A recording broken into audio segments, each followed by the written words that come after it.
Okay, and we are live. I have to change the score again because I'm pretty sure that it's gone down. Yep. Damn, I just lost 2 games in a row. Skill issue. Okay. Not even 6 anymore. 5, 7, 4. Abysmal. And because unfortunately I can't change it. I can't change the text directly. I have to change it in a different fucking bar, which is annoying. Anyway, sorry, I feel like I was gonna say anyway, and then some part of my brain fucking interrupted it because I thought that I forgot to say something, but I don't know what I would have forgotten to say. The stream literally just started. Did I forget to do the whole fucking okay? If I can check, I have YouTube open. YouTube is convenient for that because it's easy to go back. Oh, no, I didn't. Go. I'm genuinely just fucking insane. Wonderful. Anyway. But I can't really pretend that that's like new information, so anyway. We got this one. I'm realizing now, literally the only progress I made last stream on this was I started on the Smith Shimano one. God damn, this is gonna last us fucking weeks. I'm not complaining, but like, goddamn. Protect these worlds or intervene in any sense. Though during this conflict, the Karrakin trade baronies begins taking some ground. However, they have a loyalty issue. After this fight, Harrison actually holding some ground, committing exterminatus on a world just so Karrakin trade baronies couldn't have it. While it's not called that, it was consistent planetary orbital bombardment until it fractured. And part of the what is exterminatus? Is exterminatus like an actual word? Exterminatus. Oh, exterminatus. Exterminatus is the name. Alright, it's Warhammer thing. Action. Destroy an entire planetary okay, it's destroy the planet. Okay, it's nuke the planet. Got it. Fair enough. The reason this was such a big loss was because Harrison had chassis. Because around the Revolution about 500 years ago, a lot of mechs were still a new thing. The Harrison Armory was founded on the world where it began. So while these other manufacturers and factions might come up and make their own spin-off designs or specializations, Harrison Armory was right there on the forefront with pretty much the most pilots. Not to mention, still loyal SecCom members in the Navy. And all these resources, it's a mess. Harrison I was even upfronted within this war, piloting a mech chassis, Saladin, called Fear Killer. I bring that up just because it's really cool and a big propaganda thing in Harrison Armory. But at the end of the Interest War, again keeping things very brief, Karrakin trade baronies have a lot of internal troubles because a lot of nobility was killed, and Harrison Armory being officially recognized as a corpo state with a trade. Right. Completely unrelated to Max. But why the fuck do glasses just like get dirty all the time? Like, I didn't fucking do anything. I don't understand how my glasses have fucking dirt on them. Nothing happened that would cause dirt to spawn on these things. Like, what the fuck? There's no reason for it. It's stupid. Man, they need to invent glasses that don't get a fuck ton of dirt on them constantly. Harrison I remained on Cradle, never to return back to Rosh Shamra, and be tried a war criminal, and executed, which ends the reign of Harrison I in the founding, and Harrison II begins. So under Harrison II, the Armory just begins a lot of its new status quo, with a sweet weapons deal tied to the Union Navy directly after that negotiation, and continuing on and planning out the purge. I'm pretty sure that they have technology to extend lives in this world. We know that they have gene altering, they've got biomods, they got cybernetics, they got cloning. It would be very, very unlikely that they can't extend people's lives. Hold on, we might get something funny. Might get funny dialogue. I beg, I beg, I beg.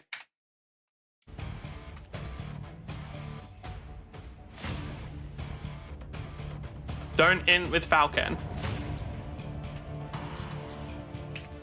Okay.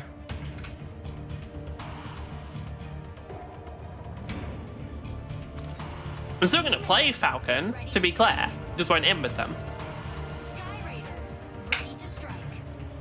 Nah.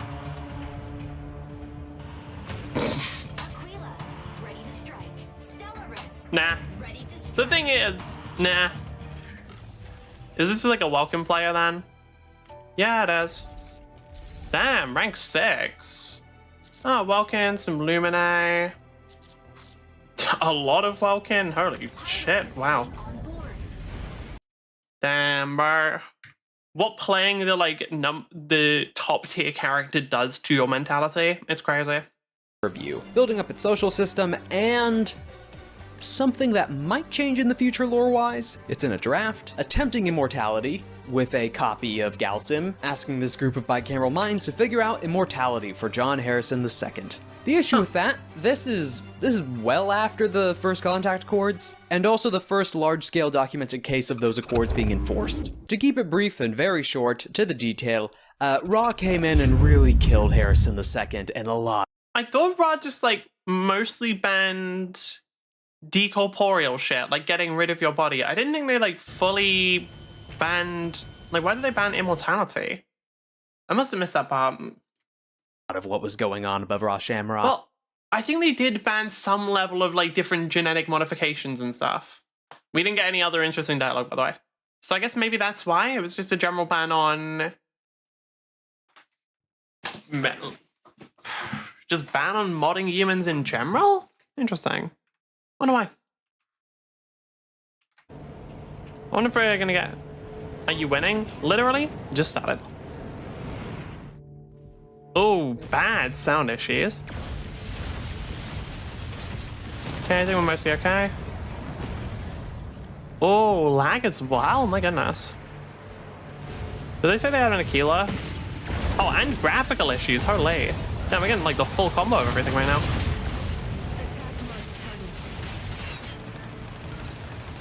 What? Damn, dude, they go upwards so fucking jankily. I got why, it's just how it works, but it's still funny. Yeah, we're getting, major graphical issues here. Interesting.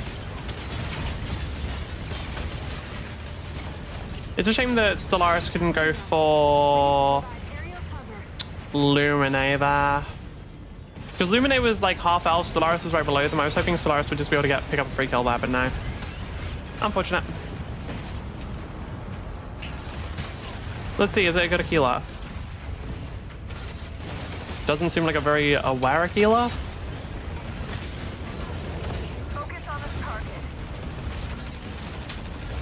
They're just gonna keep burning through their energy, it looks like it. Are they running away from me or running away from other people? I can't really tell.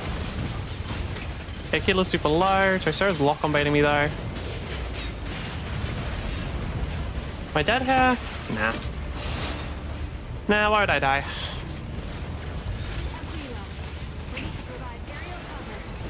Why did I stop doing my movement there?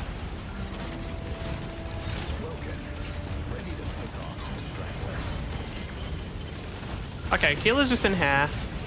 Skyraid are gonna go... Skyraid is doing that thing. God damn, Luminate's really trying to keep a Keeler alive. I wonder why. Seriously? No one's gonna kill him? But he's so low and like there's someone right next to him. What the fuck? There was like a melee right next to him. How did no one... Is anyone else going for them? Is it... Okay, there we go. I was wondering. Why did Welcome put the box down? I was wondering why they weren't taking much damage. Okay, hopefully somebody... fuck it, I'm just... No, it looks like they're... Okay, cool. I was gonna say, since we got a bunch of people here, I'm just gonna go for the other place, but other people already did. So it's fine. What did I do to be 5v1? Played Aquila. That's not even a joke. Like, Aquila's a very annoying character to go up against in most max, so people will just try and wipe you out immediately. Who's chasing me? Oh, Luminators. Okay, that's fine. I'm just gonna leave. There isn't really much point in me staying here.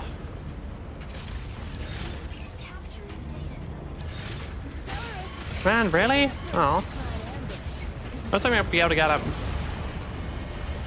They only got that much of an advantage that quickly? That's impressive. I guess they had A captured for most of it as well. Unfortunate. Wait, how was there Aquila already 0-2? What? What the fuck happened? Who do they... They only have a Sky Raider, like what?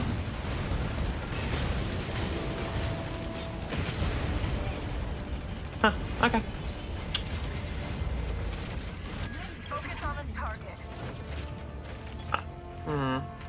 What do we have overall? Like, Inferno's not going to do anything. Sky Raider can. Tricera can if they are defending. That's the thing, like, Tricera can do stuff only really if they're defending. If they're actually, like, forced to play an active role, they are useless in almost every case.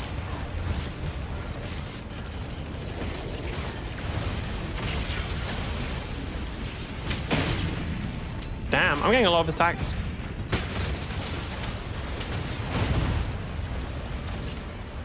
Okay, make sure to swim.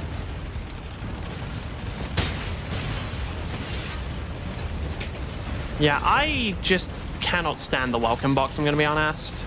It's a ridiculous ability that... If they're gonna keep it in the game, they're gonna have to make it so that there's like much more counterplay than what there currently is, because right now there's not really any. Like, there's the whole... or more accurately, there's no solo counterplay. Like, to deal with the welcome box, you need almost the entire team shooting at it, and... I don't know, it just makes it so... Welkin's so good in so many scenarios. Like, yes, solo kills, but also just for stealing stuff, for taking objectives, for solo kills, just for everything, Welkin is fucking amazing. Like, they're good on every single game mode, or in fact, they're probably the one character that is basically mandatory on every game mode, if that makes sense. Like, there is never a game mode where you don't want a Welkin. In every single game mode, they are one of the best characters. The only game mode where like there's actually a character that is better is Tricera and mostly... Well, I was going to say and Stego, but not really Stego, because Stego isn't actually that good on the payload map. But the only character that is better is Tricera on a payload map, because they are just unkillable. And like that's the one thing you need that. In every other case, like... Welkin is the best character, hands down, no exceptions, no anything. And it's kind of, that's dumb. That shouldn't really be the case, you know? There should not be a definitive best character on every map with no argument. And the thing is, you also want Welkin on the whatever map. I don't remember what on the payload maps, because they are fucking amazing on them. Their ability to do damage to the enemy, like, payload sitters is really good. They just sit there and spin. And on top of that, like, oh, you've got, like, anybody else? Oh, cool, they'll just take them out on the side. Like, they're just genuinely so fucking good in every game mode. And it's like, oh, okay. I mean, I literally won... I won on the payload map without a Tricera. Just because there was, like, enough... The Welkin did so much work that it didn't matter. Like, that's not really how it should be. Like, Welkin should not be that ridiculous of a fucking character, but they are anyway. Okay, Akita started doing a lot better now. Nice. Sky Raider did really, really well. Yeah, I think Sky Raider's just cracked as fuck, I'll be honest. GG, you just have a better comp? My team didn't seem to think so. You just have a better comp and that's all. We got Falcon. Oh, goodness. People really have a hate boner for Falcon. Sky Raider will bomb them to smithereens. Right. I mean, what do they have as comp? Tricera, Welkin, Akil, Illuminate, Inferno, Sky Raider. Comp wasn't the problem? I actually agree with that. Like, I don't think comp was the problem. We're indestructible again. I don't really care. I don't really care. I don't know, like... I still... You know what would be one of the most interesting features a game could add? I want a game to add a feature where you can see who in the game is queued up with each other. Because you know a game that did that? Fucking Heroes of the Storm, and it was good. Like, actually knowing that sort of information was cool. Because it let you know, oh, are we going to have to just fucking massively play better this game? I don't know, it would be nice to see, because I feel like I have a warped view of it, just because when I went and asked people, they were like, yeah, everyone queues up with other people. Like, basically no one does solo queue, which I don't think is true. Like, I just don't believe that that's the case. So I am interested in seeing, hey, how much people actually are just queuing up with other people. It'd be nice, but I don't think they're gonna add something like that. Also, I don't even know if people didn't Overwatch also do it. Did they? I can't remember. You might actually be correct. Which will lead into Harrison III. How do you identify if you're comfortable sharing? Oh, I've just never told people, and I probably will continue to not tell people. Originally it happened because I was like just being mega over the top with my privacy, and then I just never did, and yeah. Remember something like that? I don't think it was in Overwatch, because I remember there was a specific thing in Overwatch where like a way to you had to send people party invites to see if they were in a party. And then it would be like, oh, if it immediately by default rejects them, then you can know, oh, they're not actually playing solo. It was a way that people used to identify if people were getting boosted by cheaters. No? I don't know about Overwatch 1. That was the case in Overwatch 2. Because like there was a specific thing where like people were wondering, hey, I'm pretty sure that there's a group of people who are all getting boosted by this one person who was cheating. Is there a way for me to check? And that was the way. And it's with Harrison III that I'll begin to mention these are all not like bridges in between player icons? Yeah, I want them to. I want them to. I also, like, it would just be good. Let's be real, it would just be nice to see. Because... I know that most people don't think of ranked as, like, mostly a solo queue thing. That's just a me thing. But it would still be interesting information to have access to. To be like, okay, how many... I want to see... Basically, I want to see how many people in, like, top 100, top 500 even, are actually playing solo. I just feel like around me, you can never do better, but only if and when you're okay with that. Just use whatever pronouns, I don't care. I've found that actually, I don't know, I don't think it helps people connect with people better, because I think in some cases it's actually the opposite, where having a sort of blank slate to project onto and relate to because you don't know anything about them is more helpful. That was definitely the case when I had a voice mod at least. exact copies. And not just on camera, which will lead into Harrison III. And it's with Harrison III that I'll begin to mention these are all not exact copies. And not just honorific names either. As in, yes, they're clones, but they were clones that were made while Harrison was still alive. So Harrison II worked with, and knew Harrison I when he was heading towards his execution. And cloning itself has this other weird tie into it, but in short, rough copy, not a perfect copy, which is why there was research into immortality. Then we have Harrison III, which is the Harrison we're still under, so I'm gonna kind of tie in a lot of stuff under his reign into modern. Hold on, okay, so they definitely lived longer than normal, because I'm pretty sure this was over a period of like 500 years. Right? Didn't he say at the beginning it was something like they were doing it in 450? Yeah, 1 AY, 614. 1 AY, which was... 1 AY. Or if we're keeping to the Union calendar, 4,500. Yeah, 4,514 U. If we're currently under the third, that means they're all living for like a few hundred years, because I'm pretty sure it's currently 15 or 5,016 U, I believe. So before we head into some of the more details about the faction in its modern day, let's talk about the products that it makes for the modern day. Military. Guns, weapons, shields, ships, navy, armor, I'm pretty sure this is basically like fucking Cyberpunk Militech. They just do military. That's it. They do military products. And then what? IPSN has shipping products and like... Yeah, IPSN is shipping. GMS is just fucking everything. Like all general products GMS covers. Smith Shimano is all of the luxury brands. personnel. Does it constitute violence? Yes. And a bit more. They do actually sell other things. Because while Harrison Armory primarily is an armory, it does actually find itself having a foot in almost every door. Raw resource extraction being shipped out to different areas, resource extraction tools, even mentions of cars and products of just foodstuffs. The list goes on with some mundane items, but that's because it's not just military, it's empire building. It just sells off the excess. But its primary function is weapons. MX, ships, and, you know, warfare. As far as I can tell, mechs are the main weapon in this game. I'm still very happy that we got... I like your funny words, you magic man. Right. I still am happy that we got some level of, like, canon reason for why they use mechs. Because I think it's one of those things that it's just like...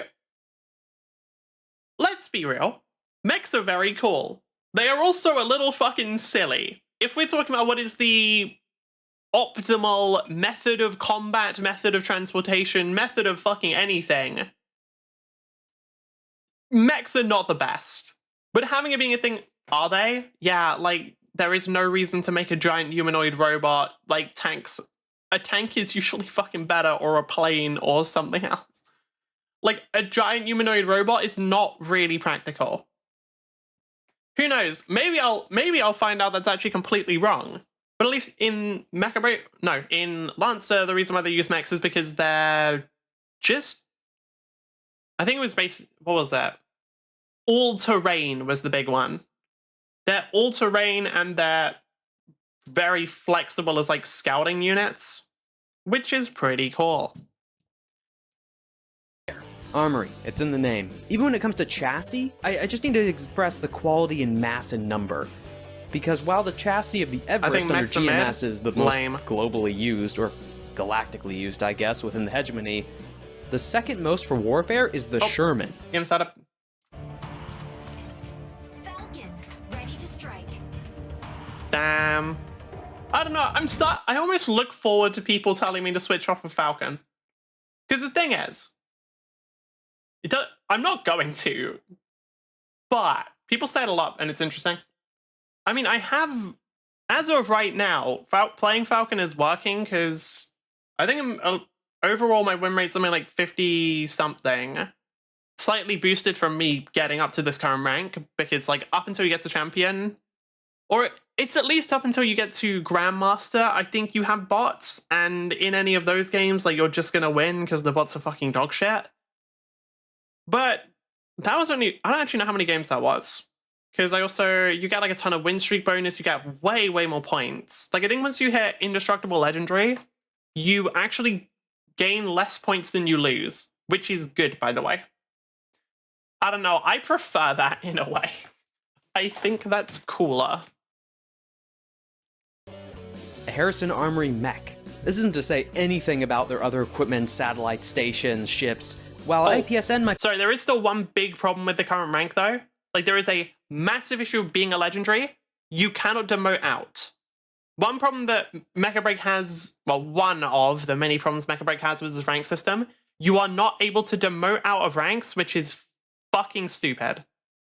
I do not think that should be the case at all. I think that's a really, really awful thing.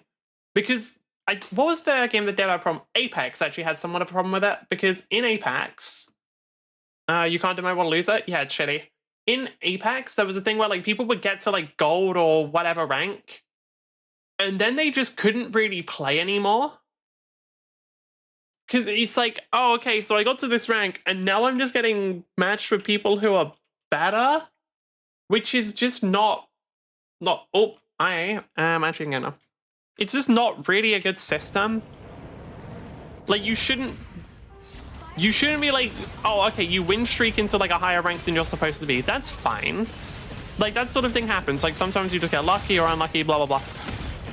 The problem is when, like, now because they win streak to a higher rank, they basically have their experience ruined and their teammates will have a worse experience because they now are trapped in that rank. And I don't know, I don't, like, you shouldn't feel... I get people feeling trapped in, like, lower ranks because there are a lot of people who, I mean, fuck, I played League.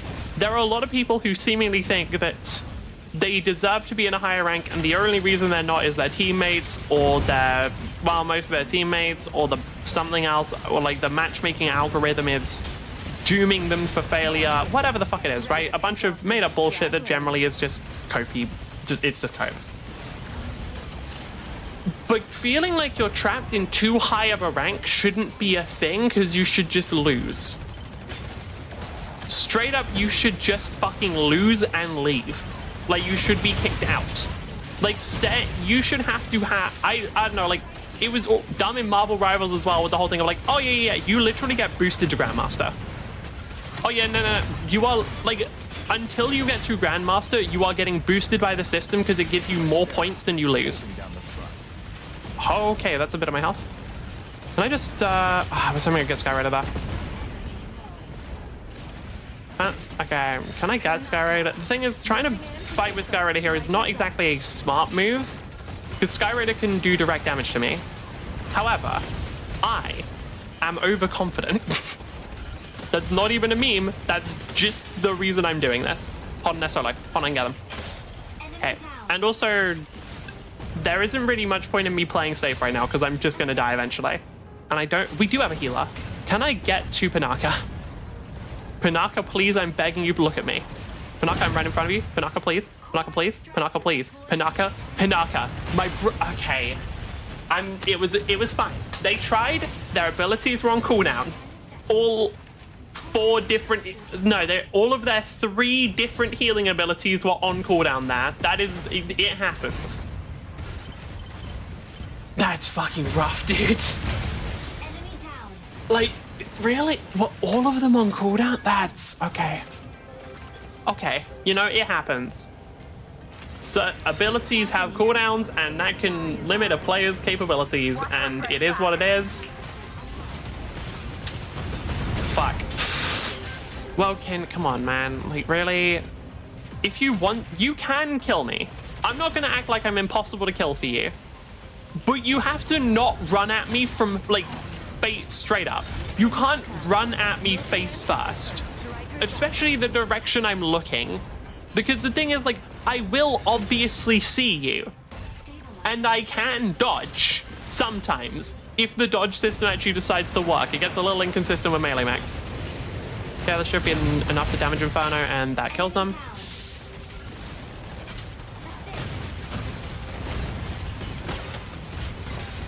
If I just assist Falcon here, that's perfect.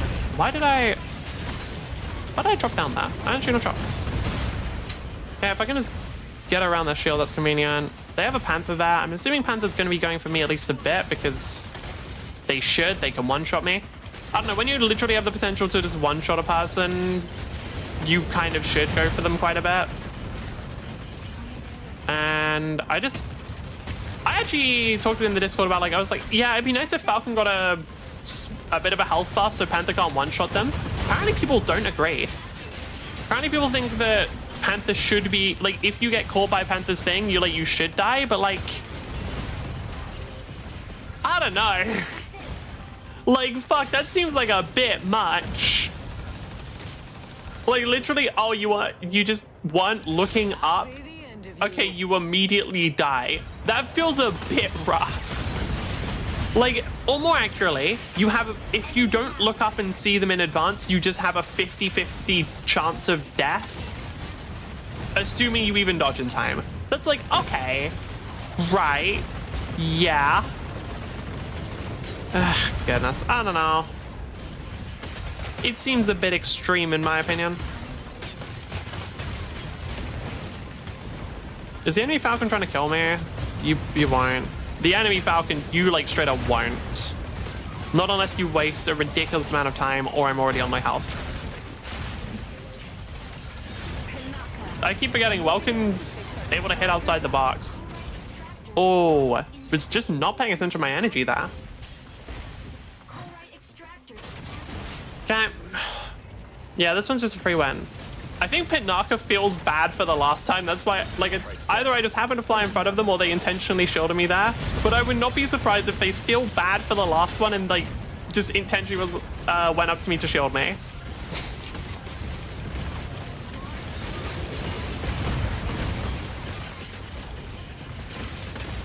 Oh, lots of people going for me. You guys are going for the wrong target, by the way. Oh, I guess you're not. There's not really anyone else. God, Inferno does way more. Holy shit, Inferno does a lot of damage. Wow. Ready to pick off some stragglers. I didn't know.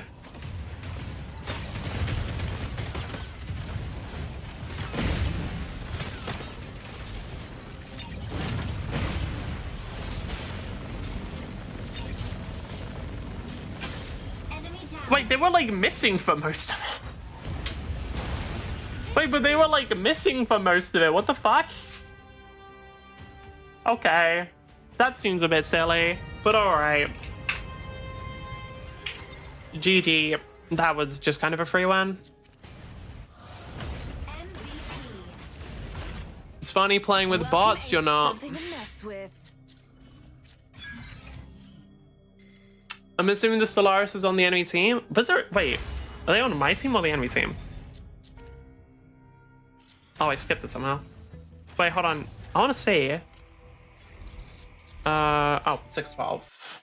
Were they on my team or the enemy team? Because if they're on the enemy team, that's fucking lame. And if they're on my team, it's equally kind of lame. Wait. Sorry. The 1-5 Stellaris is saying that their team was full of bots. The 1-5 Stellaris that didn't go for me the entire game, got 0 dismantles, did low as fuck damage, is saying that their team was full of bots. What you are? No. This isn't my Stellaris. They were fine. They played the fucking game and got more than 1 kill and... Well, oh, they only got 2. But they fucking killed... They didn't die 5 times. Like, what the fuck, man? Like, what do you mean playing with bots? You were you were the worst player on your team. You didn't do anything. Nah, that kind of pisses me off. Like, dude, you can't be the biggest shitter on your team by that big of a margin and then be like, man, it sucks playing with bots. It's like, my brother in Christ, I can see your fucking binary code. Bro, like, seriously. I can see the if statement of if I lose, blame the fucking team. Like, what do you mean? That's fucking wild, dude. Maybe they're calling you a bot? They didn't see me all game. Which proves that they're shit. Like, I'm gonna be real, dude. You're playing Stellaris and you don't go for the Falcon for an entire game? Just what are you doing? Bro, you gotta press a button on them twice and they're dead, and you can't even do that for a whole game? That's wild. Be more onto the shipping front of it. They're doing more damage to me. Just travel, transport, maybe resource extraction. Like your team? No, because they said playing with bots. They mean their team. Because, like, if they were calling our team bots, it'd just be weird that they lost to us. They're just flaming their team because they're mad that they lost. It's that simple.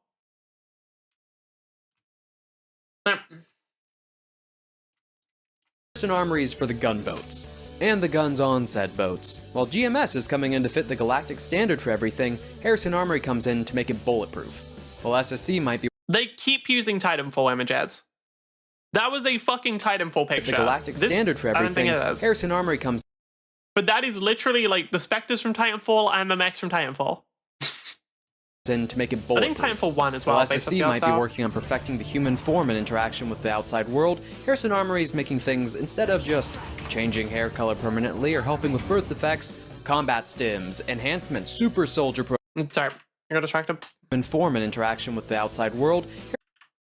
While GMS is coming in to fit the galactic standard for everything, Harrison Armory comes in to make it bulletproof.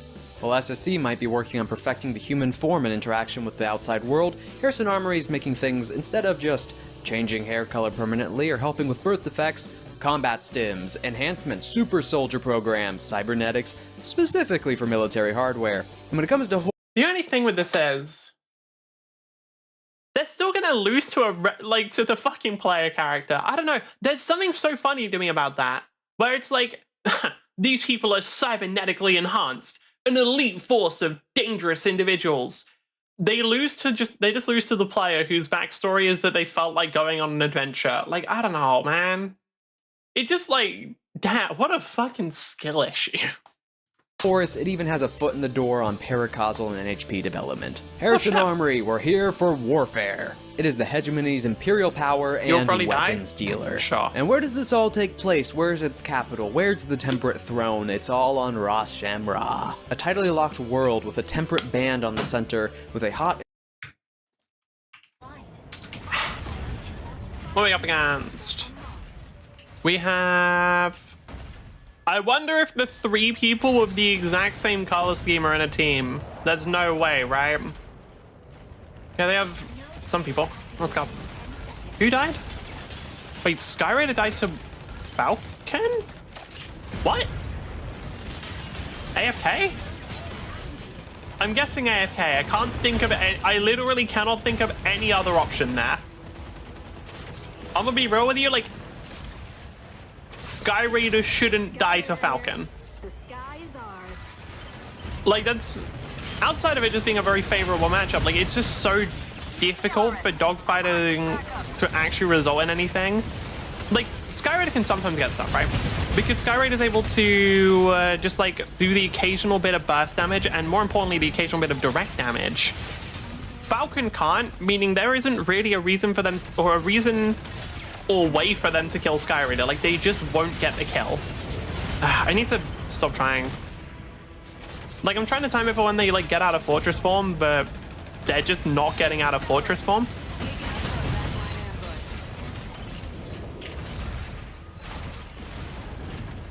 Okay, if I can just keep the whole enemy team distracted on me for a while, that'd be good. Oh, I don't really want Luminate to start picking fight with me because I lose that. Oh, big lag spike. Are we just dead here? Oh, we're just dead here. Alright, yeah, that's cool. Ready to hold down the front line. I don't know, that one's a little rough of literally just lag for like 10 straight seconds and then die. What, just Luminate chasing me the whole time? What? What the fuck? What the fuck? Okay. Right, yeah, I'm guessing that on that screen I just started moving straight forward or something. Because obviously on my screen, that looks a little... How has Skyraider died twice? Are they actually... No, they've done damage, so they're not AFK. Skyraider here. Huh. Alright, well, let's hope we can get this back. But I guess last game was like a free win, so maybe we're just getting a free loss. The only problem with that is, like, now we're losing way more points than we gain, so a free loss is a lot more brutal than a free win is rewarding. So, maybe not the best, honestly. Yeah, just make sure I interrupt the Falcon. I don't really want to stay here to fight them because it's kind of pointless. But I'll just throw out an interrupt. Do they have a Stellaris? They do, but I don't know where they are. I don't really want to just waste my scanner right now, just because there might be one on the point.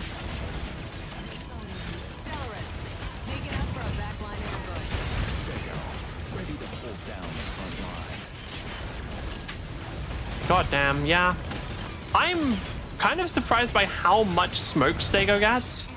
I didn't ever think they'd get like as much as they do, but they get an insane amount of that. Luminate died from Luminate? What? Right, so Luminate dying from Luminate shouldn't really be a thing, because my guess is it must have been like other people dealing the damage and Luminate just finishes them off. But yeah, I think this might just be a free loss game. It is what it is. Because like we're getting some weird stuff here of like Skyraider dying to the Falcon minute 0. Yeah, it is what it is. Yeah, I can't really take this myself, unfortunately. Especially with like the number of people around. I can live, but solo capturing is a little difficult like that. I can interrupt the Falcon probably. Holy, those boxes are just annoying. Like they really are. The fact that they just are permanent lock-on bait in such an important area is just kind of irritating. I don't feel like it adds anything either. It's just fucking annoying because, like, if you're like have a Tricera just sitting there, they can maybe commit the time to destroying all of them. But it's only if you just got basically a player AFKing there for a while. Well, not AFKing, but like just sitting there doing nothing for a while. Or like maybe then they destroy the boxes. But other than that, it's kind of like they don't provide any real benefit or like tactical advantage. It's just fucking annoying. It's sort of like it's kind of like the Core Storm, except like the Core Storm has like at least some more interesting features, but it's mostly just fucking annoying and like kind of doesn't really add anything or improve the game in any way, and just is irritating to deal with. Oh my god, they get so much of this. God, I want some kind of Falcon buff. I don't know what they should do though. But honestly, just buffing up the radar duration would be nice. Stego, you don't win this, okay? Not necessarily for Stego, although Stego... The thing is, like, Stego should be able to use their Core 8 Storm more, because otherwise Falcon will just fucking insta-kill them with nothing they can do. At least now there's, like, something they can do. Maybe a healer gets involved and saves them. Wait, no one on our team's going? Oh. I just assume, like, we have a Stellaris, right? I just assume they'd be going for capturing the points. Have they captured any? Wait, they haven't captured any? What? But you can just go invisible and capture it. Why not? Like, where's our Stellaris right now? They're a lot in the middle of a fire, I guess. No. GG. Yeah, that was unfortunate. I mean, can't really capture this because Tricera is just going to shoot me. Yeah. Like, I can't capture this because Tricera is just going to shoot me, so I'm not going to do anything there. Fuck, I'm just going to farm for kills, I guess. Got nothing bad today. They actually got it. I guess Tricera stopped paying attention. Nice. If we can somehow get A, maybe we can win. Oh, there we go. Hello, Stellaris. First time you've actually gone for me. Weird, but... We actually got healing, which is nice. Oh, they only single the other points. Doesn't matter then. I can, like, go and grab this one, probably. Right now I've got... Who's chasing me? Stellaris? Oh, okay. Great. Probably just gonna leave then. Yeah. That one was just kind of weird. Defeat. Like that was just like a really lost game.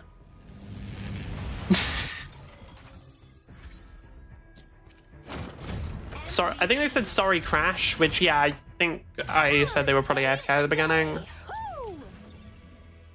Yeah, unfortunate. There isn't much we can really do there. Like that sort of shit just happens. Ah well.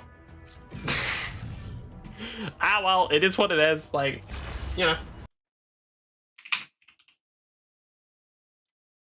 I guess that's the big downside of solo queuing is, like, if you're queuing with other people, you get far few, like, it is what it is games.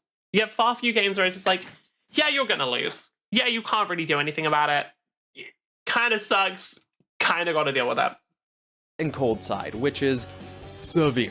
Tidally locked in short, meaning it just doesn't spin. It still orbits its star, it doesn't spin. There isn't just a consistent day-night cycle, it's just a day and a night side, leaving one scorched and the other frozen. And while the temper band itself might not seem like it has a lot of habitation for... But, wait, so if it's orbiting but doesn't spin, surely the side that's being shown to the sun changes? I guess, like, it changes very slowly, but... Because, like, if it still orbits, like, unless it's, like, spinning in a really slow way while orbiting, like, the part facing the sun would change. I'll have to assume it's spinning really slowly. You know, the capital of the galactic power? That's because of an exception. Well, not an exception, it's just built of arcologies. So on the top, fine, pristine, nice botanical gardens, capital places where the nature and landscape and artificial buildings collide, and it is pristine beauty for the higher up corporate nobility of Harrison Armory. And the deeper you go, you head into the stark, artificial depths of the world itself. Giant metallic corridors with brief bits of sunlight filtered through from the top, some small spots of life here and there, but just entirely coated industrial fabrication. 40k wise, it's a nicer hive city that stretches an entire ring around this world. with the corporate nobility living up at the top and actually out in the open, and the rest living within it. And it's not just in dots or some cities here and there, it entirely rings the world itself, with maglev trains consistently running back and forth. When it comes to the hot and cold side, those aren't just not populated, they are. Cities on the edge, different outposts here and there, different bunkers, and namely, testing sites. As to test Harrison Armory's equipment, it's not just simulation that adds to the pride of its durability. No, testing it on the cold, hot, lunar moons and in space. Tons of the planet's surface itself. I mean, if you do just have, like, a planet where the majority of it is either fucking burnt or frozen, yeah, fuck it, might as well use it for military testing. Like, no one's living there, no one else is gonna use it, like, what's the problem? That's, yeah, like, I can't even really argue that. Like, I'm sure that Harrison Armory does some evil shit, but, like, that would make sense. Is given up to not just weapons testing, but trooper testing, pilot testing. They train people here, not just their own, but serviced. Private contracts to train entire military forces in the distal. It's not even just there on the planet itself that the habitation industrialization leaves. The planet itself is ringed with industrial stations. Whether it's building navies, testing ship equipment, large-scale mass Cap.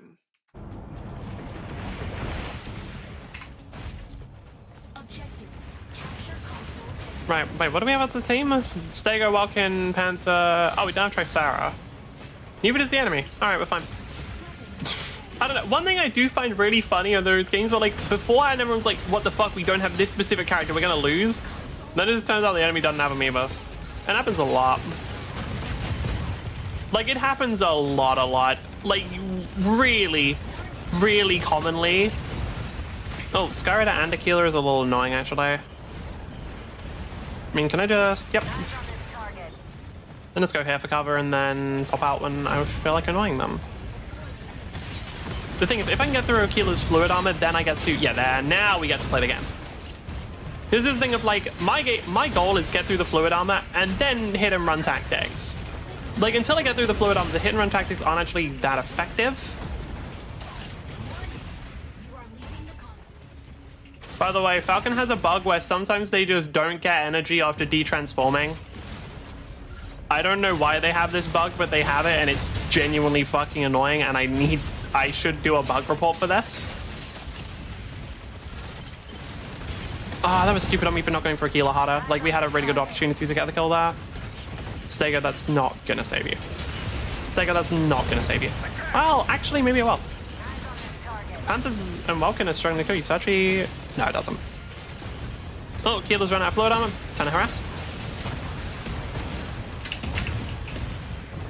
Who else is going for me? Somebody was.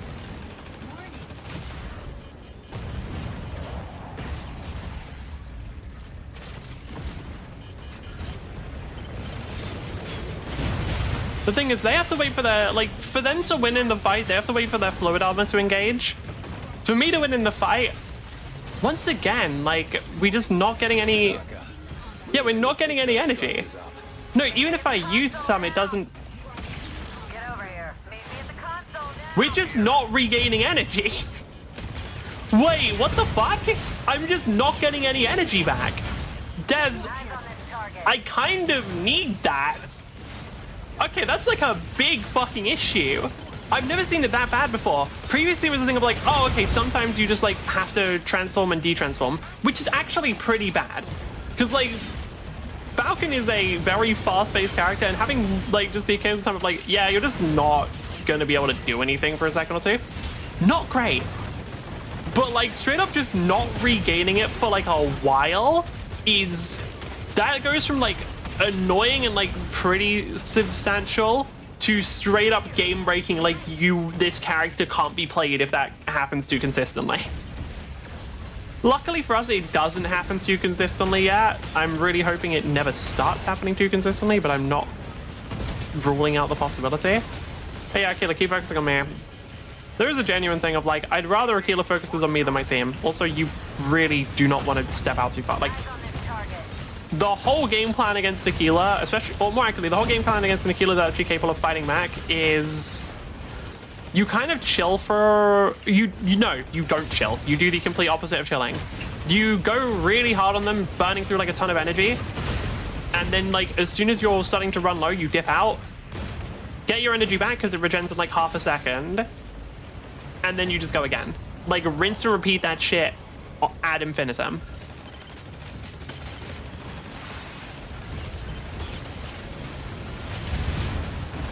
This is a fucking messy place to fight. This is just a shitty place to fight, I'm gonna be real. I don't like fighting in here. I'm hoping that we can, yeah, we can force a signal console, can't we? Because I'm pretty sure it doesn't require both people to get there. So I'm just gonna take all the fights that are currently outside and be a nuisance out here. It looks like both Aquila and Serenith are sort of staying indoors, which I'm wondering if that's because I'm scaring them. For Aquila, I know it is. Serenith, I don't think so because I didn't target them too much. But for Aquila, I know it's because I'm scaring them. Serenith hasn't learned yet. Oh, Serenith hasn't learned yet. Okay, there we go. We're getting more people starting to step outside. Once again, Serenith having that weird thing of just being, like, taking longer to target than other characters that I don't really understand, but keeps happening. Okay, just jump into Stego Smoke for a second for the extra armor and energy. Damn, somebody else intercepts. Oh, I don't know. The times when, like, somebody else intercepts my rockets is just annoying. Hey, hey, okay, good job. You actually hit me there. Let's wrap. You ready taking this one, Aquila? I wouldn't. If I were you, I fucking wouldn't. I'm not gonna lie to you. Like, you're a bit too low to start fighting here, and I'm a bit too maximum energy. No, you know what? Actually, I'll give it to you. Like, the area is advantageous to you. I'll give you that much. So what if I just don't fight you in here? Gonna keep trying to pop out. That's fine. Keep doing that. Keep going for me. Your team will lose in the meantime. Actually, yeah, let me see if I can get Aquila to keep focusing on me and then just killing other people while I do so. That's one of my favorite things to do when I get hard focused is just like ignore them, kill other people, and... Hey, Aquila, yeah, keep dodging. Yeah, keep burning through your energy. Yeah, keep going. Yeah, keep going. Cool, cool, cool. I'm just gonna drop down here for a sec. Oh, that was rough. That weird thing where like the thing just doesn't activate all the time. Can we get it? Can we get it? Can we get it? Yes! We got the win. And people will be like, oh, but that took so long. But I also just killed Serenith in the meantime. So while Aquila was hard focusing on the 1v1 with me that I was hard fucking trolling, because honestly, like I could have just done that way better, we also got the fucking Serenith kill. Oh, goodness. And also making sure that Aquila can't just wipe out my team is good, because Aquila's very, very good for dealing with the Tricera that we don't have and Stego. Like, they're just very, very hard for other characters to deal with. So if I keep them... MVP? Why? Like, didn't Stego just sit on the payload all game? I don't see why I would have gotten MVP there. Like, I know I talk about, like, how Tricera will get it every game, but, like, I'm pretty sure, yeah, 362 advances and I got more fucking merit? How? Stego, yeah, 75 to 78. What did I do? My damage was good. I guess I didn't die, but like only one person did die. Oh, that Panther was bad. Kills? I don't know. I don't really think I deserved MVP there. Like I was just fucking around realistically. Like I wasn't even doing, I was not playing that one well. Like half of that gameplay was just me being like, I'm just gonna fucking mess with this Aquila because I was being a dick. Like, oh, I need to actually remember to make sure that I change the 6 because sometimes I forget. Like, I don't know. I don't really think I deserved MVP there because I didn't fucking do anything. That just seems silly. Oh well. Achieve MVP. Cool. And go again. And I have to tab out a Mecha Break before I can use my hotkeys, because it's silly.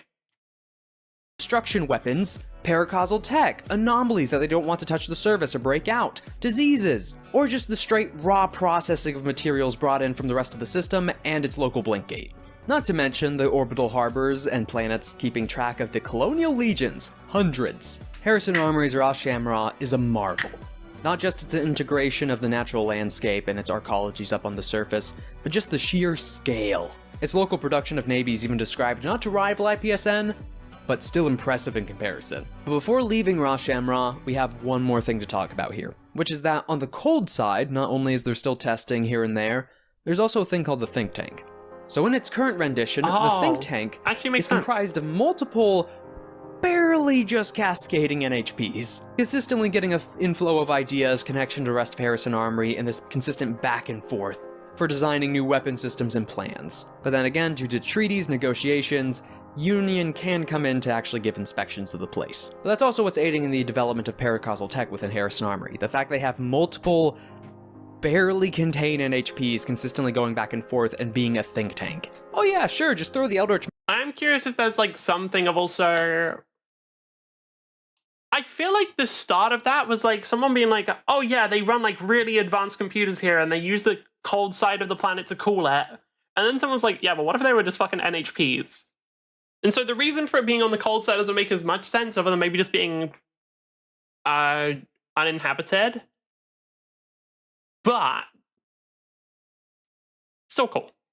Math in a room with itself, that's gonna go well. But heading out, not just its capital world, but the Purview. So Harrison Armory's total territory contains more core worlds, not just raw Shamrock, empty systems, annex systems, and the Purview. So the Purview isn't really a proper location yet. They're all systems Harrison Armory plans to add to its territory.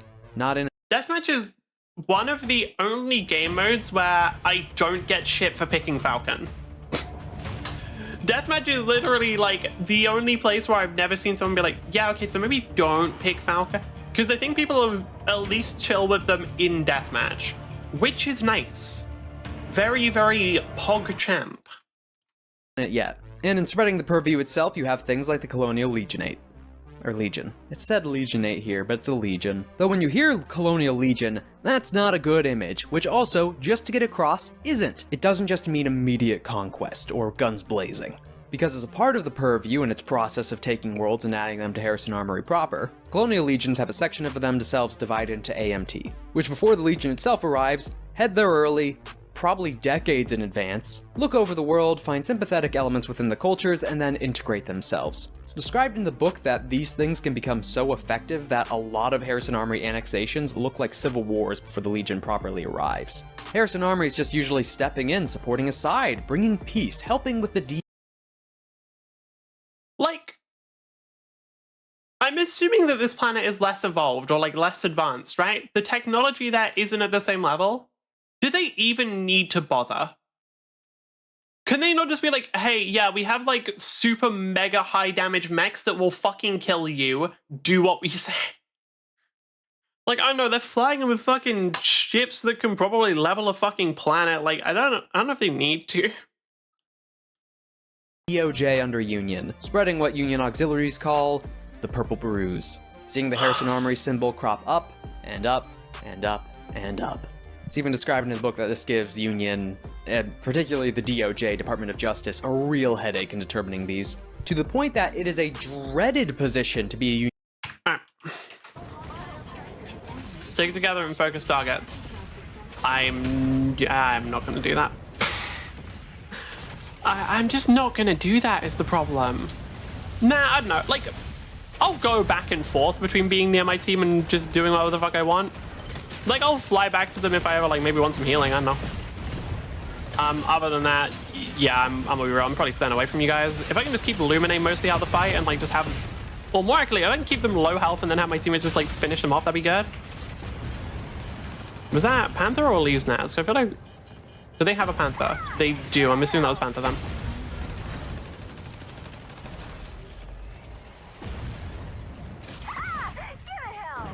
Yeah, there are a couple places on maps that are just like what I would call safe resting spots. They're not necessarily like guaranteed to be safe, obviously. I'm not guarded there. But it's just like most characters can't even fucking get up there, so I'd probably chill there. Who is it? Stellaris? Ready to provide aerial cover. Assist. Yep. At least I'm pretty sure that's Stellaris. Someone called Rionkai. I just assume they're a Stellaris player. They sound like a weeb.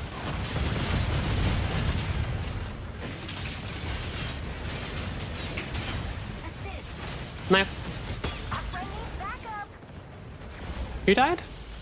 Oh, Illuminate. I'm still infinitely surprised that anyone can use that fucking voice.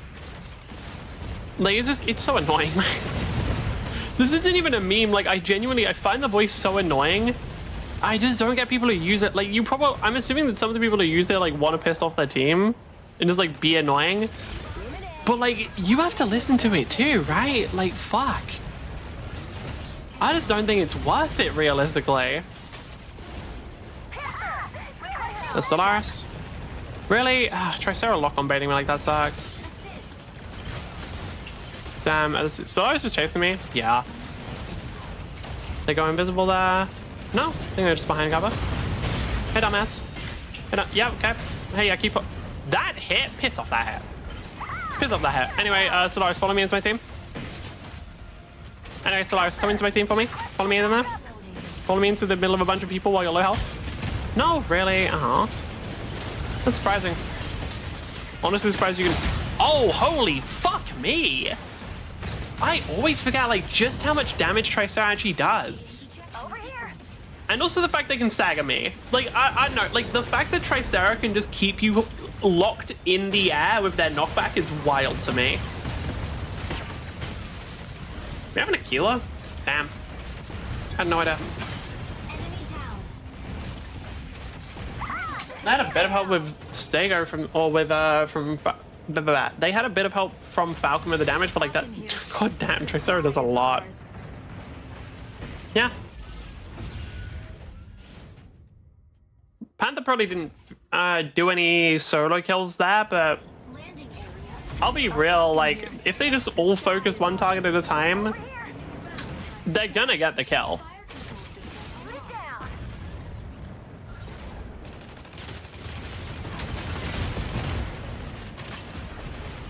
It's interesting how Loop the Loops work in areas with limited space, because they kind of do it weird, like they kind of don't do as much. There's probably some... I probably should learn the exact way that they work at some point, because that would be useful to know in a lot of situations. Who died? Holy fuck, I forget how fast Lumine can go. It's so funny. Like, Lumine just being, like, actually the fastest character in the game is just one of the things that people don't expect. Oh, Aquila died. Oh, and Lumine now. Really? I would have figured on this map we'd be doing pretty well, considering it's generally a pretty good map for like snipers and long range characters. I guess like Falcon and stuff can also do better on this map, so maybe that's why. I also think like people hard targeted Lumine, but Lumine is not gonna fucking die, so maybe that's another issue. Unless Panther does that. Unless Panther just lands... Realistically, Panther's a pretty good character for hard targeting Lumine, because they can just one-shot them. Is this balanced? Absolutely fucking not. Is this balanced? No. Should Panther have like an actual one-shot ability? No, not really. My goodness. But that does actually let me know some interesting information. I thought it was just Falcon that could get one shot, but no, Lumine's just squishy.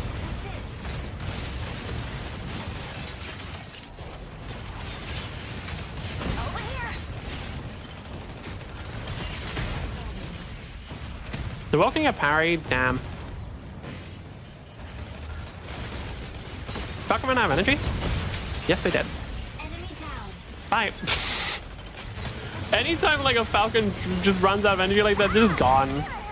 Skyraider, not as much, because Skyraider's got a lot more health than Falcon, but still not doing great when they run out.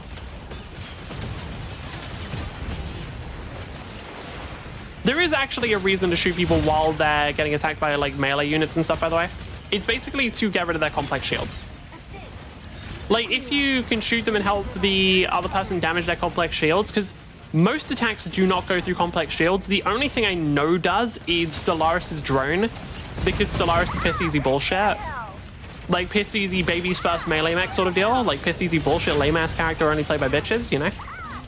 So Stellaris' drone will go through absolutely everything, like shields, like barriers. I think there's one other thing that it goes through, fluid armor. Like, it just goes through absolutely everything, no exceptions, but most like melee weapons do not. Hey team, I'm just gonna lead them all to you. Actually, nah, I'm just gonna help you kill Panther. We just win. I'm assuming that Panther gets the MVP. I actually think I was helpful there, because I think I usually had more than one person on me. Well, no, I don't know. At least I always had at least one person on me, and then quite often there was more than one, meaning my team just got like a numbers advantage. Shreds through all evil. So I actually don't think I was super useless. Oh, I also just got kills, apparently. Aquila was 0-4. Ooh. Ooh. Okay, like, damn. I'm just gonna hope that the Aquila helped out the Panther. Because 0-4 and Aquila is a little rough, not gonna lie. Okay. 4-1.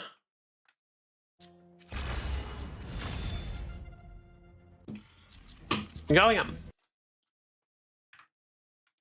Be an administrator assigned to one of these worlds. Openly dreaded, because it's not going to be an easy life for you. This isn't to say everything turns out violent either. There's just proper annexation. Yeah, you do have to think, like, with this scale of things, both in terms of space and time, if you're assigned, like, a job to determine something on a planet, like, that's gonna last for your lifetime. Maybe not your entire lifetime, but, like, a significant portion of your life. It's just going to be, yep, I flew to this planet. I spent 20 years on this planet determining the cause of this conflict. Like, fuck me, man. Welcoming into the fold, sometimes just voluntarily joining the armory. Imagine if you're just a small colony in the middle of nowhere, a single resource extraction world under the baronies, just at the edge of the fringes. Why not join the armory, become a citizen, have a proper rank, the promise of a meritocracy, building of infrastructure, aiding, and speaking of that citizenship, the social. As with its messy annexation and purview policies, we now have some of its messy internal policies. Every person and family has a rank, a social. You know, that whole dark joke and reality of a social credit. Depending on what you do, what you say, any thoughts against the purview or the armory, your social might drop down or go up to the point that you might reach a predefined class or rank. Because let's say you're a new colonial world welcomed into the purview. Let's go, we all love ranked citizenship. Bro, I love ranked matchmaking where you just have to fight another person to steal all of their social credit. You are a civil service member or a colonial subject. The lowest on the social. You don't even count as a citizen yet. There are active rights that you do not have. The way Harrison Armory gets around this is they do offer it. They do still offer basic rights that Union's not gonna let them take those away. But there are more rights offered and more privileges and more power offered every time you go up those different ranks. Fine and good, the fastest way to head up, service. Service guarantees citizenship. Enlist today. This is where the Starship Troopers meme comes in. That's why I keep comparing it. Because literally, service guarantees citizenship within Harrison Armory. Which as you look from the lowest ranks to just general citizen to then managerial classes and ranks, you then enter corporate nobility. Because your rank on the social isn't just individually bound, but your family. This is some cyberpunk shit, man. I'm saying it. Like, it is my headcanon that sometime in Lance's history, Night City was real and all of cyberpunk did happen. It did. Like, again, a citizen having a child, that child is going to be a citizen, even if in the past life that person is on a colonial world. Meaning that over 500 years, you have people who were managers and are now just local barons, essentially. Leading up to 12 families back in Ras Shamra. Most of those 12, by the way, ties to Setcom. And when applying for service, a lot of the people in the higher managerial classes end up taking different officer positions, captain positions, etc. Real World War I nobility aristocracy getting some privileges. It's fine talking about these factions in history, I love it. But when talking about weapons, armor, mechs, chassis, warfare, this is Lancer, the mech tabletop RPG. You want to know about the mechs. Which I can't blame you, honestly. Harrison Armory mechs are fucking boring. They are, dude. This one on the right over here, they're kind of okay. I think this one as well says something interesting, but like, not really. They're just fucking boring, bro. The Harrison The Harrison Armory mechs are fucking boring. They're really cool. When it comes to Harrison Armory mech naming schemes, namely warfare related. So, first on our list of chassis, the Big Lad. Barbarossa! So the Barbarossa is proper massive. The largest chassis that you can pick up within the game, at size 3. It is this size not just for its armor, weapon mounts, but the one gun. Not its other guns. That, for the record, that gun is called the Apocalypse Rail. That is a badass name. Apocalypse Rail is sick, but also Barbarossa has an interesting thing where, well, obviously they cover a ton of space, but also every ally near them is able to use them as cover, which is just one of those very useful things. They're not the only mech that has this. Like there are a couple of size 2 mechs as well that get the same benefit, but they are the biggest mech that has this, meaning they can grant. If I'm going for regular thing, I believe Lancer works on a.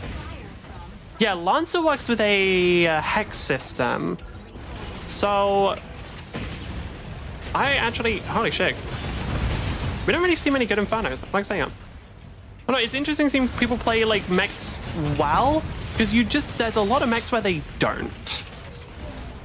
There's a lot of mechs where they don't. Like, I don't know, I feel like there are some characters that I usually see played pretty decently, or some characters that are just too fucking easy to mess up. Big one being like, the big one where it's like, damn, seeing somebody fuck it up is more surprising is Welkin. Welkin is always when it's like, whenever I see a Welkin do really poorly, it's like, okay, dude, what are you doing? Panther, you don't get this. Panther, I know what you're trying to do, man, come on. Y'all, Panther players, you need to be more original. That should be the real Narukami. I was lied to, I was wrong, my bad. Need to get a new mouse at some point.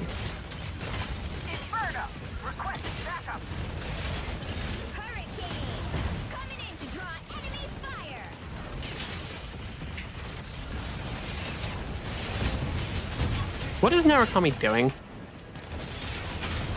What the fuck are they doing? Because, like, why are they trying to play a more active character, but then picking Narukami? God damn it, I didn't de-transform. Okay. Inferno. There is something very fun about just sort of like running past someone, burning through all their fluid armor, and then leaving. Okay, what do we have here? We got a Welkin burst Panther? Alright, let's assess. There goes most of Panther's Welkin's fluid armor.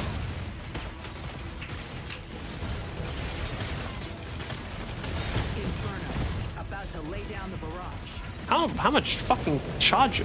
Hold on. How many times can he do that? Could he like just use that one? Thank you, Panther. Panther's able to keep Welkin in check, that'd be wonderful. Just for a second. Oh no. Narukami got me. I was going for the other lines, man. There's multiple. Wait, hold on. How did everybody die? Ugh, goodness. Yeah, the thing is, we weren't really going to be able to do anything there anyway, considering 3 people died. Damn, I actually burned through all my energy there? Bad. Oh, Stego's just going to be chilling here. That's going to make my life harder. Hopefully my team can just go and capture some of the other areas, because you seem... There was like 3 people here, so there should be somebody able to capture it. Yep, C without too many issues. Now if we can just grab an A, that'd be wonderful. Am I dead here? No, Panther's not very good. Hurricane should be able to grab this one, I think. Yep, wonderful. Do we have a healer? Doesn't matter, and also no. Oh well. Alright, if we can just hold 2 areas, that'd be nice. Oh, Narukami actually has 2 kills. I thought they only had 1. Yeah, I don't know. I don't like Hurricane without a healer. I think Hurricane without a healer is fairly fucking useless.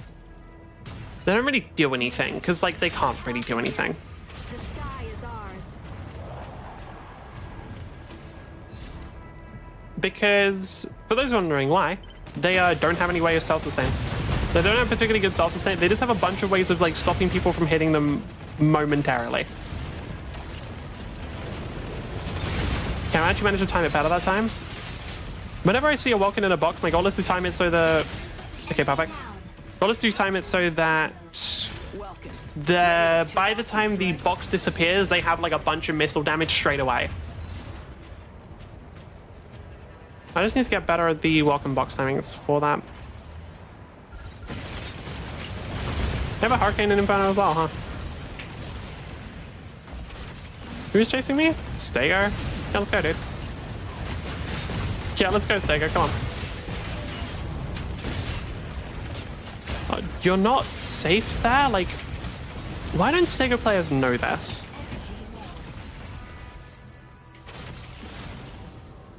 Do you really dude, I like go away for 1 second, you think I'm gone.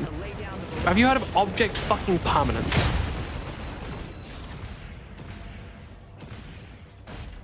Welcome, en route to marked location. Welcome, en route to marked location. Are they going for that? Attack the marked target. How long does the... Shouldn't have used them, but that does help. I'm gonna say, how long does the Choro Haze last? Okay, do you have to be careful in Inferno, huh? But not that careful.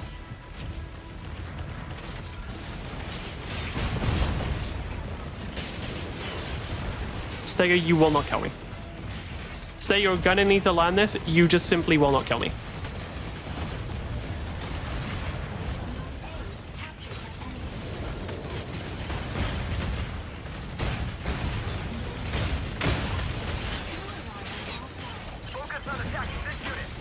Holy, okay, why are there so many people here? All right, I killed one. There's like 3 others there. Can you defend A? Who? Like, no, not really. Not from, like, I don't know, dude. Like, I'm busy defending C against like 2 people. Oh, like 4 people, maybe under that. Like, no, I can't really defend A.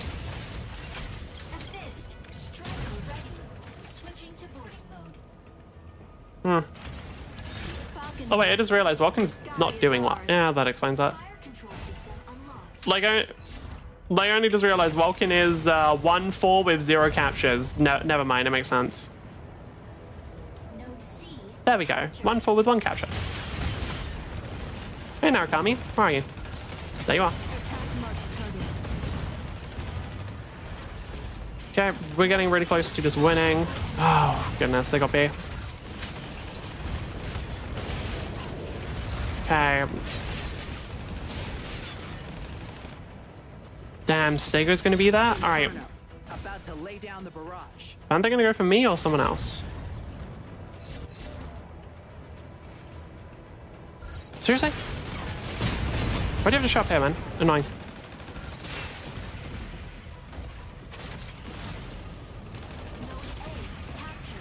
Wonderful. Where's Narukami? That's one of the fakes. Do I have Inferno here as well? Because I'd rather I have a... No. I want to have as many people here as possible because it'll make it easier for my team to do shit. Okay, we got Narukami dead. I can't really capture this though. I have to hope that someone can go for C.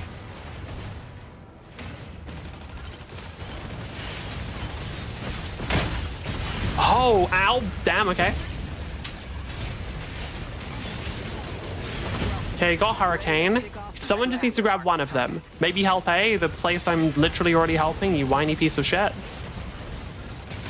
Like, you know how we need to capture another one or we lose the game, right? Like, you guys get that because you can count basic, you can do basic counting. Like, we need to capture another point or we lose. Okay, well, we lose anyway. All right, thanks, guys. But see, I'm the one doing anything. Yeah.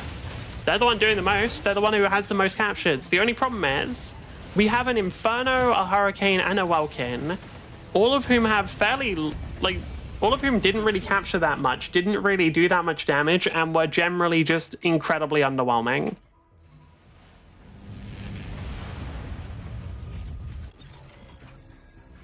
Like,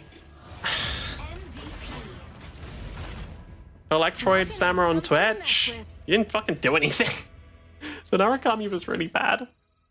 What rank are they, actually?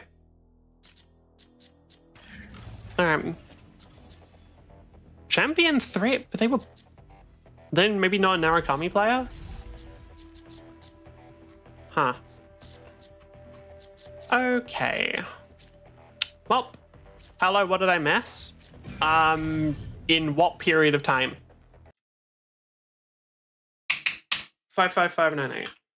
No, 5598. Panther, shut up, you've done literally nothing. Let's see if that's true. Let's find out if this statement is correct. In like a week? I don't know, I've just been playing a lot of Mecha Break. Let us judge if Panther truly did nothing. Panther. 7.4 Mara. I'm assuming low captures by high kills. Okay, so the Welkin is the one who said it.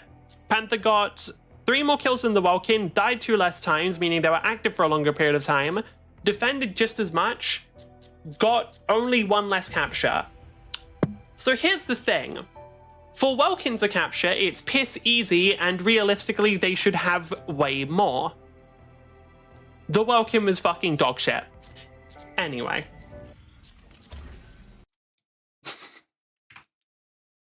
Just, goodness. That can hold. It can hold a lot. But the one gun, the Apocalypse Rail. The weapon itself is attempting to miniaturize a ship-bound weapon. It's still a ship-bound weapon, it's just been now strapped to a chassis, which needs to be this size to hold and fire it. Like, as much as it looks like big mech with a single large gun on its shoulder, it's more gun with a big mech holding it. When fully charged, it evaporates. Both rhetorically in the sense that it does 100 AP damage to structures when fully charged, but also it literally evaporates the surroundings around. What? Okay, so like, they're saying 100 AP damage. We're in a game where like a D6 is standard. Like, we're in a game where you start off with like D6s, and okay, that's a lot. Right, let me have a look at this, please. Let me have a brief little look-see at this mech. Cannot be pulled, push prone, has resistance, can use them for cover, receives +1 difficulty. Yeah, okay, so they're not agile. Makes sense. Okay, so charge rail 4. The value of Apocalypse Die is 1 to 3. You can attack on your turn with the Apocalypse Rail as a full action, but can't move or take any other actions. Wow. Determined by the current value. Okay, so charge rail 3. Take objects within affected area. So, okay, so it only does 2d6 explosive. It just does way, way more damage to ships. So, do you just like roll? Hold on. Gain an Apocalypse Die, 1d6 starting at 4. At the start of each of your turn, lower the value of the Apocalypse Die by 1 to a minimum of 1. If you move or become even involuntarily, the Apocalypse Die resets to 4. You can attack on your turn. Oh, okay, so every single turn it charges up and you can do up to 46 and just everything in the area is fucked, basically. Just everything in that location is completely wiped, is what you're telling me. Okay, yeah. The ground... Bro, what the fuck are you shooting? Anything that is standing in the area is just gonna start burning. What the fuck are you shooting? Is an exponential gravitic catapult. Oh, yeah, no, okay, that makes sense. Yeah, okay, no, if something's called a fucking exponential gravitic catapult, it kind of needs to do that. Because, like, if you name something fucking exponential gravitic catapult and it isn't destroying at least something, like, bro, then it's just done. You've lost your weapons privileges. Like, come on. You're not allowed to manufacture weapons anymore. Your naming sense was too cringe. But no, okay, I think that justifies the name.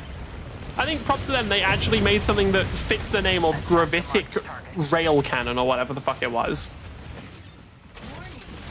Dope. I'm glad.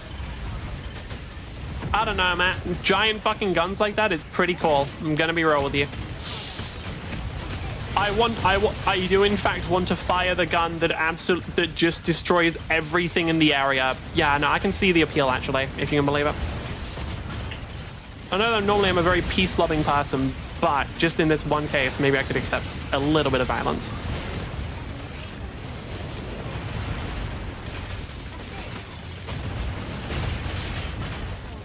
Nice. The thing is, the signal console is not actually that relevant, and people will learn that eventually. 5% is not that big a deal. If we just have someone stay on our thing, do we have anyone who can? Oh, hello, Sarah. Ready to pick off some stragglers. Do we actually? We actually don't have anyone who could like can stay on our thing. Interesting. I guess we have like Welkin and Inferno, but neither of them are actually tanky. Does the enemy have any tanks? Are we getting a game of Payload with like no tanky motherfuckers? Oh no, they have a Stego. Okay. Well, the answer here is simple then. We just have to kill them. That's not even a meme. Like, that's literally what we got to do. We just got to kill the enemy before they can stand on it.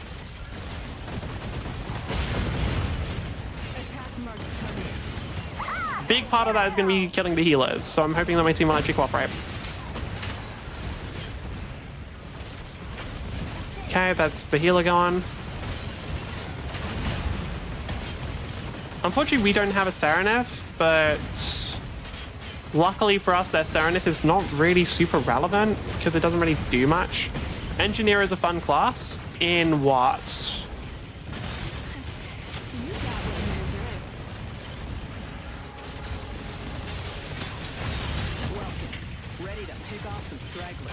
Oh, in Risk of Rain. I had to think of what the fuck you were talking about for a second. I had to think through all of the games that you played. Risk? Yeah.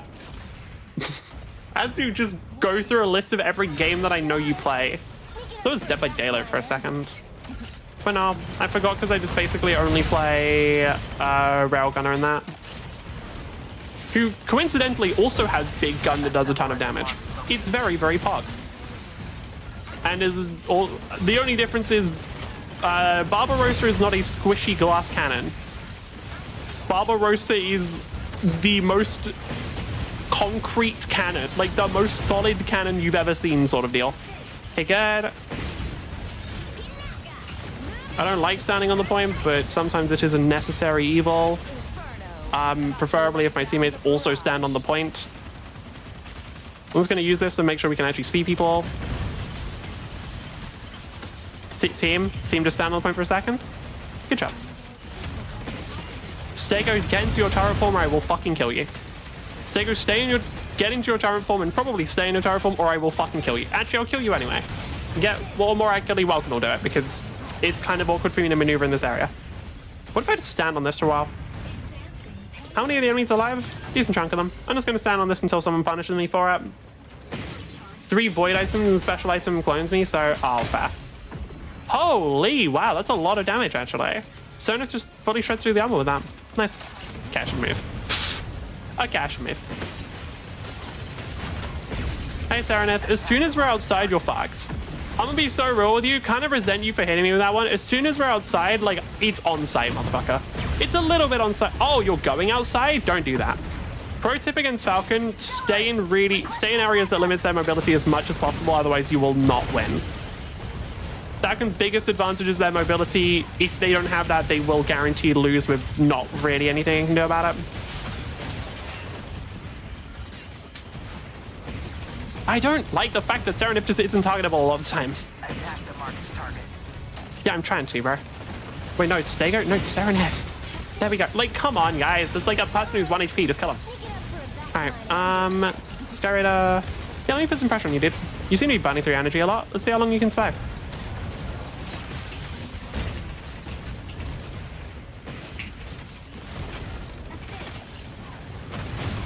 Is that Pinaka? Is that a Pinaka trying to live for any period of time? We can't have that. We simply cannot have such a thing. God, this room is just... This area is just so shit to try and maneuver in, man.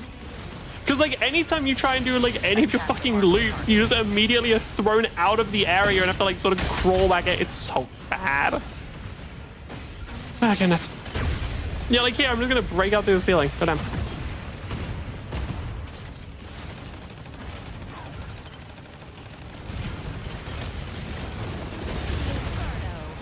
Okay.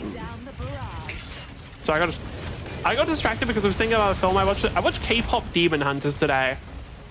My official review is, yeah, it's alright. I don't know, like, it was such a, like, yeah, it's alright film for me. It was fine. Like, there wasn't really anything wrong with it, but it also just didn't It just like wasn't really that good. Like it just wasn't. It's like, yeah, all right. Well, plot is the plot. The music was alright. Like if you like K-pop, you'll like the music a lot. I don't mind it, so I like the music enough. It did make me think. It was mostly making me think of like the fucking League of Legends bands that they did though. Fucking KDA and Heartsteel. You know what I'm surprised by? The fact that LOL hasn't pushed that harder. Like I just like, why hasn't League pushed the whole K-pop shit like harder? Because like, wasn't KDA insanely successful? Like I'm talking to an unbelievable, like I think to my knowledge, KDA was like the most successful thing they like ever fucking did. Like maybe I'm wrong, maybe I'm just misunderstood, but like I remember when that shit came out, like it was such a big fucking deal. And I'm honestly like kind of surprised they didn't keep going and like making songs and like keeping it a consistent thing. Cause like I remember people really liked it.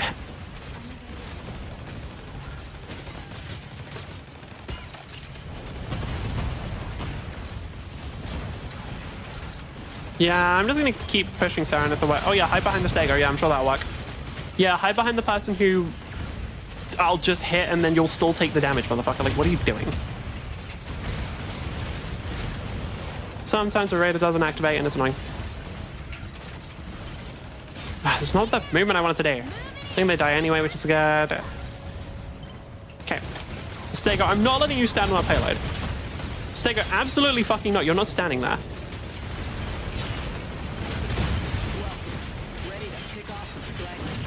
Like, you're not standing on that shit, bro. I'm not letting you.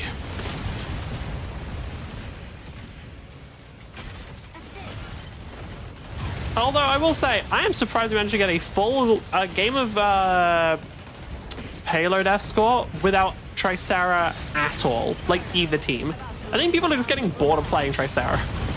I'm not even... I actually assume that's the thing. People are just really sick of playing Tricera because they are a boring character.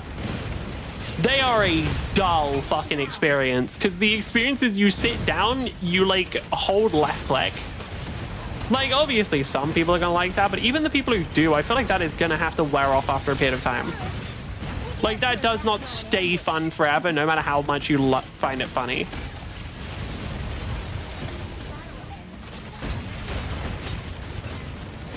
Damn, okay, so over to his side. I'm lucky.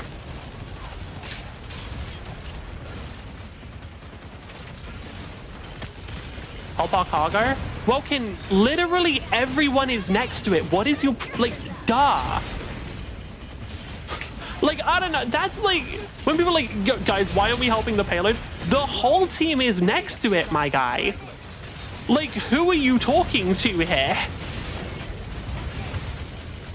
Literally everyone is fighting on it. Like, what do you mean, my bro? Like, what are you talking about? People just want to get mad, man. Like, people just want to be angry at their teammates. Like, even when there's not a reason to. Even when, like, you're winning the game, everything's going fine. Why did it feel like the game, like, slowed down there? Why did it feel like right at the end, the game, like, actually fucking slowed down? That was weird. Victory. Is that the enemy? Do we have a Panther, or is that the enemy Panther? Damn. 1 kill, 24 assists is wild. 1 kill and 24 assists is fucking crazy. How many kills did we get? Damn, yeah, so we had like Panther and Stellaris got a bunch of kills. How do these people even feed you 13 and 12 kills anyway? I mean, like, duh? I don't know, like, they don't really have any characters that are super good at surviving against Panther Stellaris. Like, Serenith is just gonna get wiped, Panaka's just gonna get wiped. Like, Stego and Welkin, like, Stego can't fucking do anything, I was just bullying them the whole game. Like, I have the second highest damage after Panther because half of that damage was just me fucking picking on Stego. Like, I don't know. What? They're just kind of fucked. I'm gonna be real, they're just kind of fucked. 5 tape. My goal is to simply get the highest ratio I possibly can. My goal is to end the stream 10 wins, 0 losses. Because that is completely possible and reasonable. Okay. Exponential gravitic catapult, a 2-scale test product pushed to license pilot for field trials as part of Armory's ongoing plenary beach magnitude weapons test project. PBMW. Okay, that doesn't shorten to anything well. CJ is so fucked with effects everywhere. Yeah. New platform traps into the Armory's current gravitic research to exponentially charge and distribute a kinetic payload downrange. Where does the fire come from? Like, when they say a kinetic payload, what are they actually shooting? Because I have to assume it's like a bomb, if it's exploding that much. Falcon. But is it literally just they're accelerating it fast enough that it be doing that shit? I think it might be a thing of they're just shooting it fast enough that it just kind of does that. It. The target, not the mech itself. But no, if you want to play a slow, lumbering god of war on the battlefield, it's the Barbarossa. Now on to Genghis. Thank God, I don't know how I'll be done with anything else. Yeah, scaling is interesting. Oh, they can have 2 main mounts and a heavy mount on top of that? Damn. Yeah, so, okay, you can still do stuff every single turn. Alright, makes sense. So, like, it's not a thing of, oh, you're literally, like, just charging out. Like, no, you can still attack each time, and then occasionally you just will hit them for, like, 1,000 down. Alright, that's sick. Based off the World Killer design that was used in the Hercynia Crisis to, you know, exterminate and xenocide, the Genghis is the Mark II version of that initial chassis, and is still war crime material. It's a lot of flamethrowers, heat vents, resistant to burn, lots and lots of burn. Pyro from TF2. Lots of cone attacks, lots of fire, lots of burn, plasma, working well with overheating and cooling down, as in it has explosive vents that can just burst out its heat around it. No, if you really want to terrify your GM, play a Genghis. And mix in some stuff from Sherman later on, but specifically... That, I can see that being fun. Like, I don't know if it's my kind of thing, but, like, it's at least... Okay. I dismiss the Harrison Armory Max. I would never play a Barbarossa. That just ain't my fucking thing. But I could see this one being kind of cool, like a whole thing of like heat management. I'm hoping it's not just like heat everywhere and it's more heat management.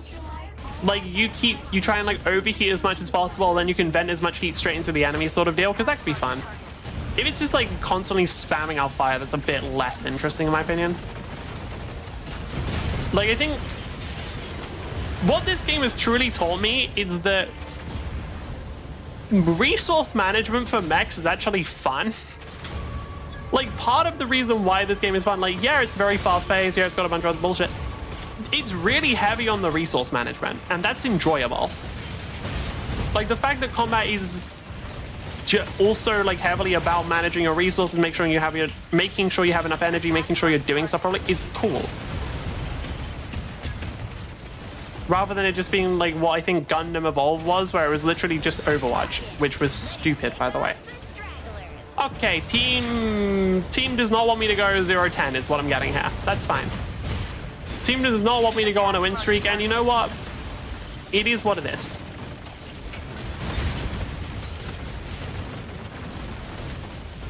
Attack marked target. Hey, maybe we attack the fucking healer? Alright, there we go, good. Falcon, you're not gonna kill me. Nah, I can't really blame them for hitting me in that. Like, anytime you see a Falcon on the ground, you assume that they're, like, fully out of energy and just go for them. Like, it's just what you do. Oh, hello, Narukami. That was some scary damage right there, Narukami. Oh, hold on. Team actually recovered that. Hold on, team actually kind of pulled that one back. All right, wait, we may be able to cook here. The only ones that couldn't kill a Falcon and Sky Raider, and I don't blame them. Like, yeah, not killing those. Yeah. It is what it is. Shit happens. shit being how the fuck do you kill them? Like, I don't think we have like a Stellaris or anything. We have a Welkin and a Keela. Well, actually, Aquila shouldn't have too much trouble. I'm assuming Aquila's just getting bullied though. No, not necessarily bullied. They're not dead more than once, so. Is that the real one? No, that's the wrong. Attack! Attack marked target. Assist! Cover friendly unit. Did I tag the wrong Arcami? Okay, Inferno playing well. Inferno doing the correct thing and actually staying behind cover. Good job. Okay, we're 6-5 now. We probably can win this pretty easily. Inferno's going to focus on me, which is fine. Yep, that's the thing I was talking about earlier. Like, if you see a Falcon... Yep, there we go. If you see a Falcon standing still, they might be out of energy. Immediately beam them. If you... Like, the second you see a Falcon, like, drop down and stand still, beam the fuck out of them. Because especially if they don't react fast enough, they're just gone. The sky is ours. All right, we actually managed to turn that one back. We went from 0-4 to, I think it was something like 8-6, which is not a bad turnaround. That's a Narukami? Oh, Narukami is getting a bit too close to that. Ah, fuck.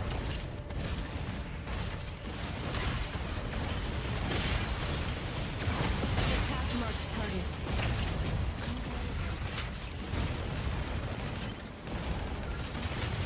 Oh, Sky Raider. Damn, that's gonna be rough to try and get with Sky Raider. Never mind, no it isn't. Thank you, Aquila. I was gonna be like, oh, it's gonna be rough to try and get. Never mind, I had Aquila help. If I have literally any assistance whatsoever, it's no longer rough. I think this Falcon's just bad, actually. I've changed my mind. There's not a thing of, oh, you gotta target them. No, I think this Falcon's just bad, because, like, how do you even take that much damage? Yeah, there's bad energy management. All right, cool. Works for me. Did I get the energy not regenerating bug there, or am I insane? Because I feel like I should have had more energy when I started playing him.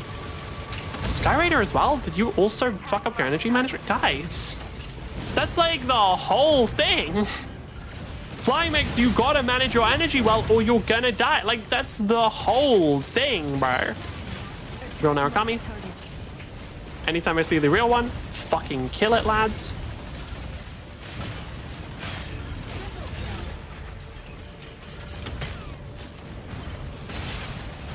Well done, lads. Am I right, lads, or am I right, lads? Right. It's such a random... I don't know why I find that fucking line funny, but I do. I think it's because I have the humor of a child. Probably gonna get a couple of people just targeting me here. Yeah, it looks like Inferno probably was. Which I don't know, I'm usually... People targeting me usually ends better than people targeting my teammates. I'm just kind of like, yeah, all right, fuck it.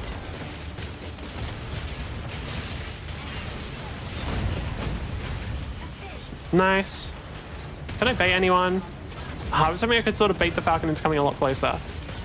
Pinocchio's gone AFK, haven't they? All right, let's wrap this up quickly. Oh, no, never mind. Nice. GG. Victory. Props to the team there. Like, I did not think they would turn that first round around. I thought, like, I saw us go 0-4 and I'm like, okay, it's done. Okay, it's cooked, it's over. But no. Very annoying parkour. We got the blade guy. Oh yeah, there's, what do they call, like, the captain or the mercenary or something? I don't remember. Useless. No, I don't think it's a captain. When Falcon has eyes on you.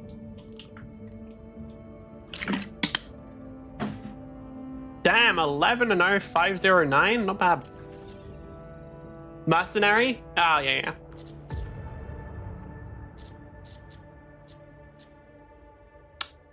Bad Narukami's a shit. Bad Narukami's a shit, dude. Peak games? What? Like, are you asking if this is a peak game? I would personally say yes, but obviously it might not be for everybody. 5, 6, or 3.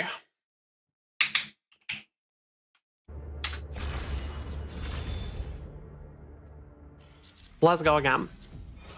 Oh, okay. I was gonna check what rank people were at like the very top, but whenever I want to do something, it immediately puts me into a fucking game. I should just always want to do something else, and then my queue times will be shorter. Falcon, ready to strike. I play Overwatch, anything is technically better. Overwatch isn't that bad anymore. Like, Overwatch has improved. I especially think that Stadium is at least tolerable. Like, Stadium's fun, and the base game is like...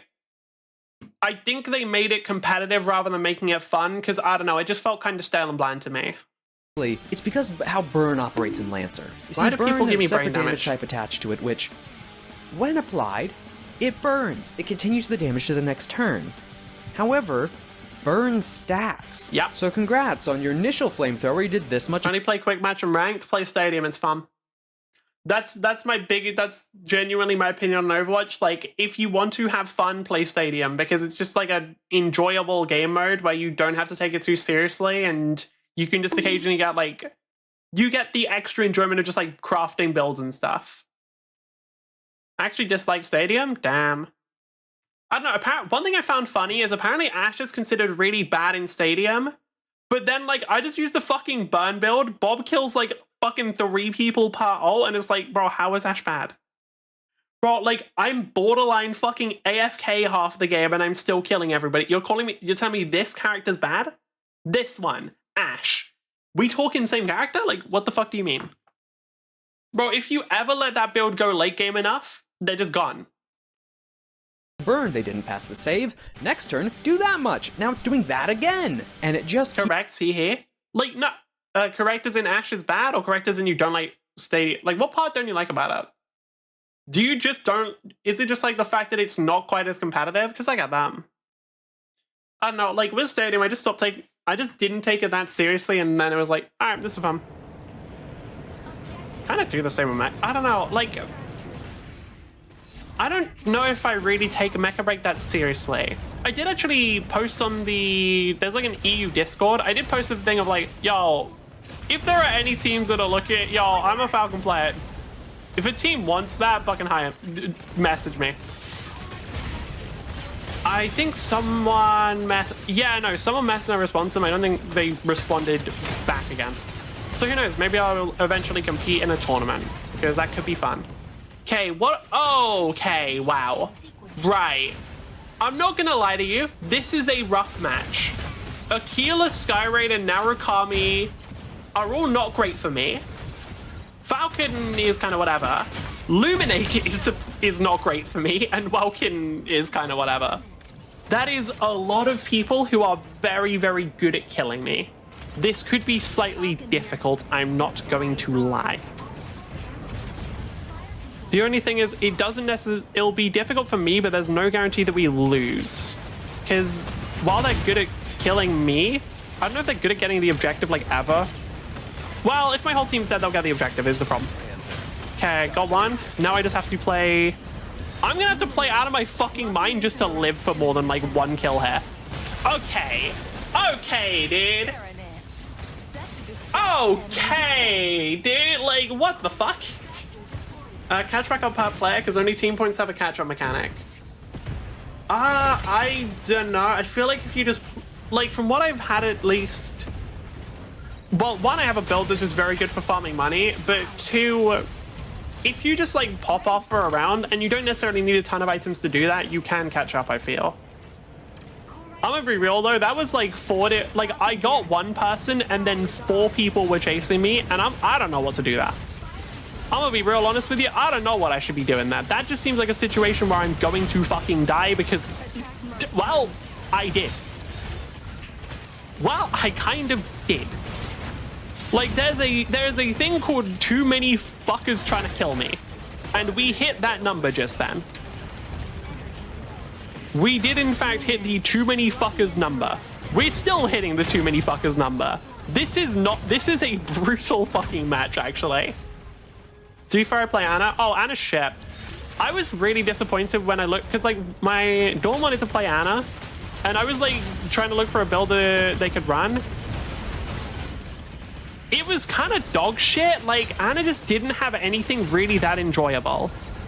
Like, they didn't have anything where I was like, okay, yeah, nah, this really complements each other. Like, I honestly assumed they'd have some kind of poison build where like, oh yeah, you can sack your poison or something, or like your poison lasts longer and you can sack it, and that being like powers or something. No, they just didn't really have anything interesting. And it was like, oh, okay. Right, I have so many motherfuckers trying to kill me. I have such a high quantity of people on my fucking dick. Could you leave me alone, please? Like, I'm still getting kills while that's happening, for the record. Like, we're in a situation where I am in like a 1v3 maybe? 1v3, 1v4, and I'm still getting kills. Like, literally, there was only one other player and there were like 4 enemies. There was one teammate, 4 enemies in this scenario. I'm still fucking killing someone. Like, I'm gonna be real with you. If my team can't win with this, then my team cannot win. But either going into Nano or Nade is really stupid. The thing is with Anna, the only build I saw that actually made any sense was a basic attack build. Like, the only build I saw that made sense was a build where it's like, okay, so yeah, you get the extra sized, like, unscoped autos, and then you just kind of, like, get the thing where it's like, oh yeah, every time you shoot and hit someone, it increases the attack speed, and you just go for a spam build.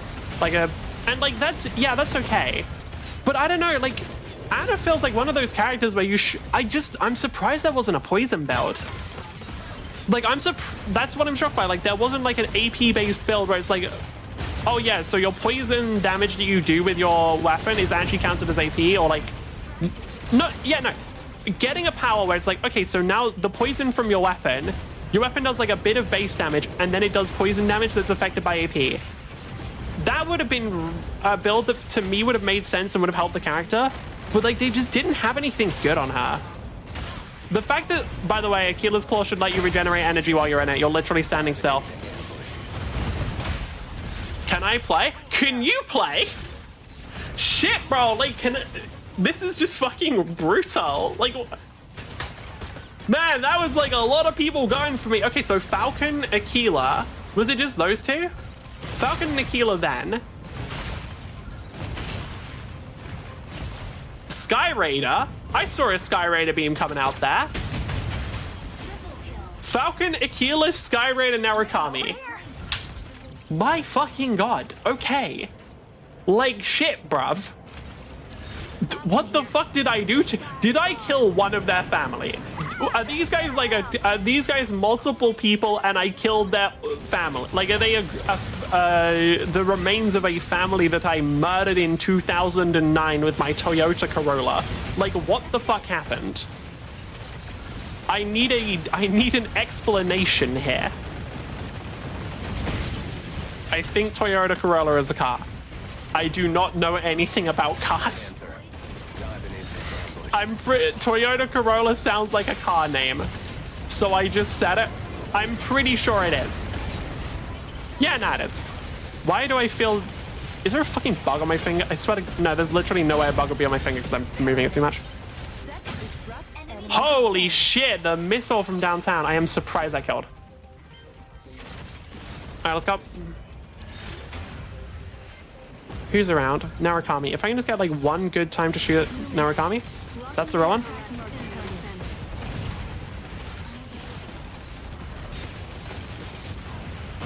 Naru, I can still see you no matter where the fuck you are. That's the whole point of my radar.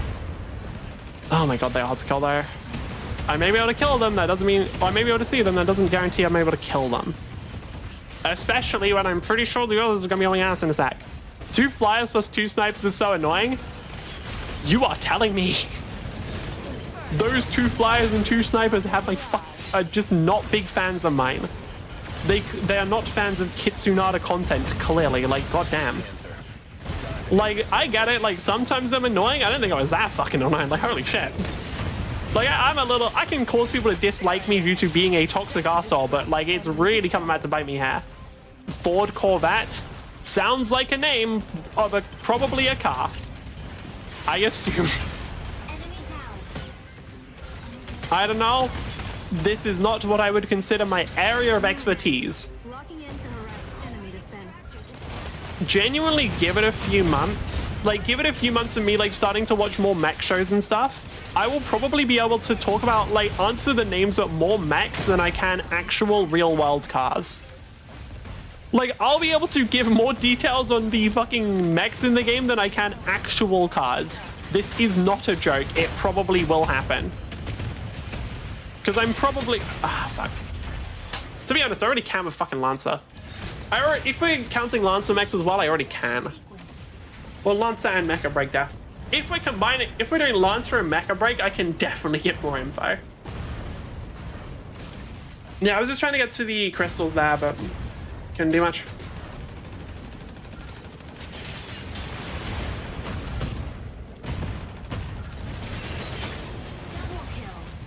They really just don't like me, huh?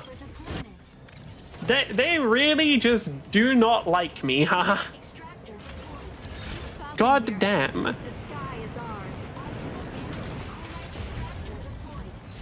Okay, can I just wipe out Keela quickly? Yes. Oh. My whole team died in the process. Okay, Coil Extractor is going to be up pretty soon, but my team will have respawned by then. Okay, I just need to get to an area where I'm not going to get attacked for like a few seconds. Like, I'm just going to stand in somewhere safe for a sec. Stego's going to die if I do that. Fuck. This is too much aggro. I'm going to be real with you.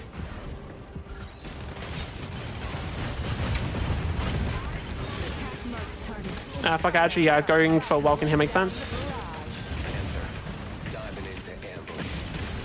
Nice one from Saranath.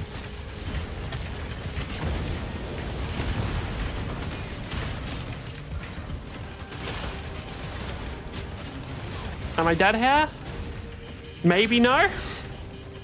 Maybe no, but it's really fucking close. Okay, I'm alive. Holy shit. All right. Can I get to Welcome? Yes. Okay, Welcome's gone. They're one of the biggest threats when it comes to actually being able to grab the core extractor. Okay. Real Narukami? That was real one. No, that wasn't, but they were close. Real one is close though. Where's the real one? Behind me? Yep, there we go. Okay, can I just beam Luminate quickly? Yep, I think no.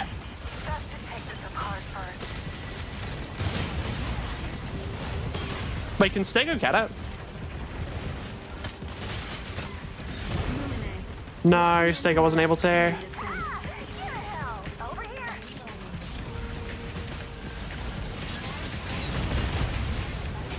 Luminate's... wait, the enemy team got it? Oh, damn.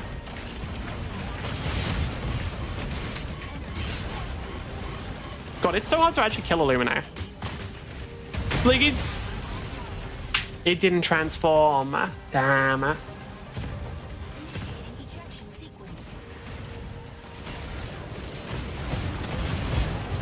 Panther, please stop playing if you're not trying to win. Panther's 1-7 in this match? Like, I might be real, dude. Panther should be able to pick some people off here. Like, did they just... Hold on, can I find them? Are they dead or... Yeah, I think I'm dead. That's sad, because I was hoping I could see their gameplay, because I was wondering if they were just bad or if they were, like, actually trolling. Falcon here. The sky is ours.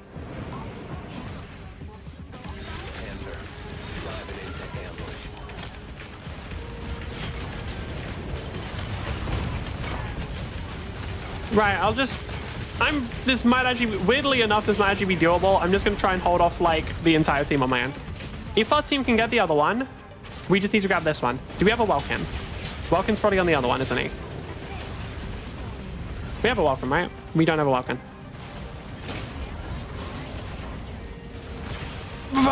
Really? Wait, hold on. Can Aquila and Naraka... Nah, I think I'm just blind firing. They're not actually aiming at. Defeat.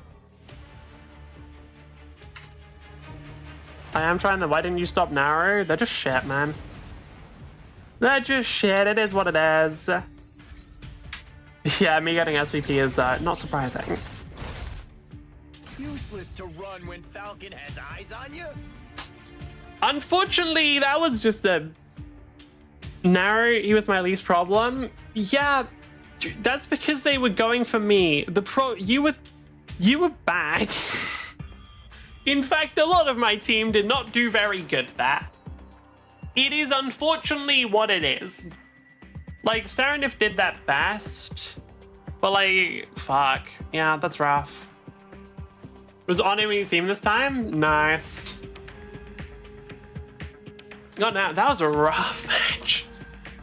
Yeah, Illuminate did a really bad job of surviving, but like, I don't know if I can blame them. GG's Illuminate? Yeah, GG. Like, I don't know how much I can blame them is the thing. Because that was a lot of damage from the enemy team. Like, that was quite a bit of damage. But also, like, I don't know. I fucking survived and you had more mobility. Your Illuminate was heavy focused? Ah, fair enough. Okay.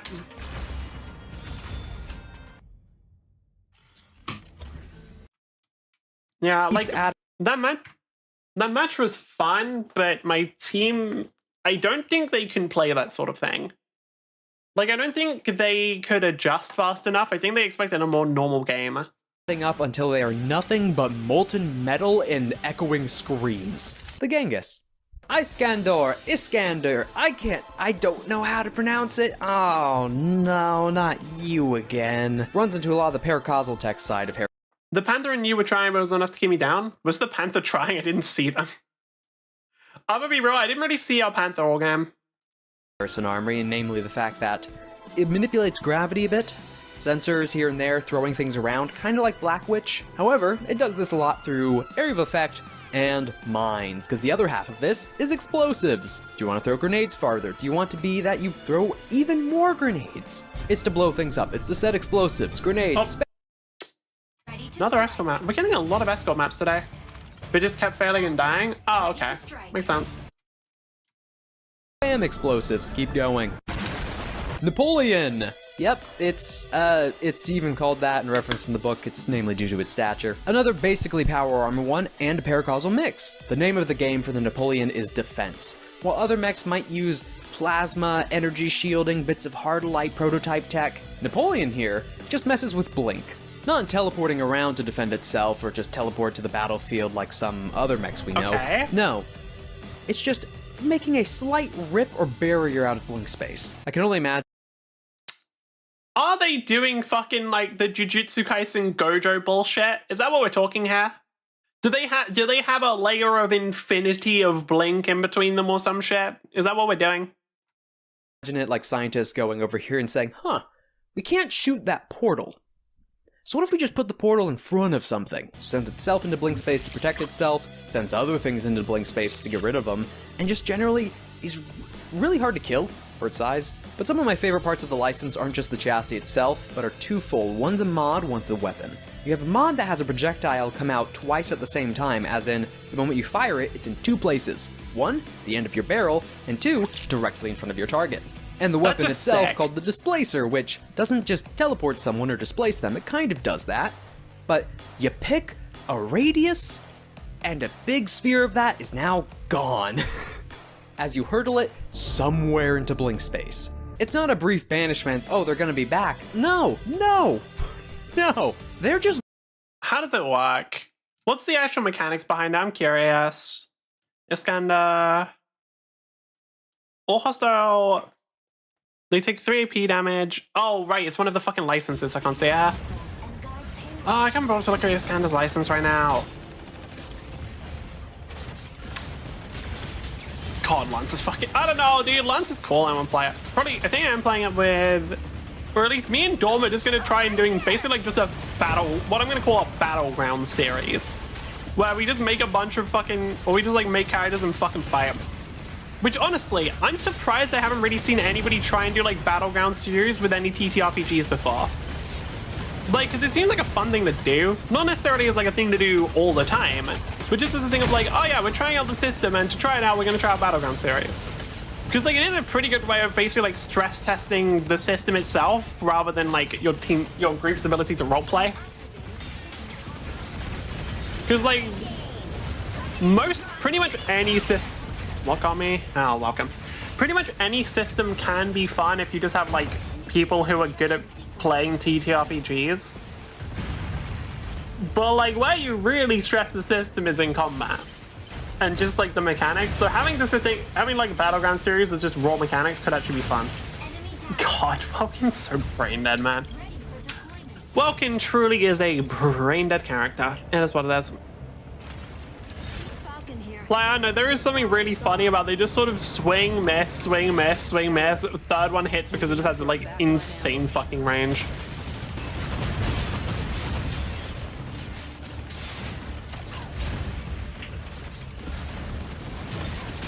Wait, did they kill Hurricane that easily? Holy fuck. Really? That's concerning. I'm not gonna lie, that's really concerning that they can kill Hurricane that easily. Like, Hurricane is supposed to be a very good defensive mech. Can they really just like tear through the defensive that quickly? That's kind of wild. Alright. Welcome. Ready to pick off some stragglers. Cover the payload? Yeah, I'm not gonna do that, like, obviously. Like, I'm not gonna do that. I'm playing fucking Falcon, my guy. Sourced. Can they grab Falcon quickly? Yep, good. Tricera, if we can just focus on them in a sec. Attack marked target. Oh, they got double healers on them? Holy fuck me. They managed to still get through it. But like, holy, that's a lot, dude. Like, imagine they just immediately get their heals and shields from 2 different sources. Oh, rough. No. Perfect. Okay, someone we need to make sure we stand on the point still, but we should be able to get this.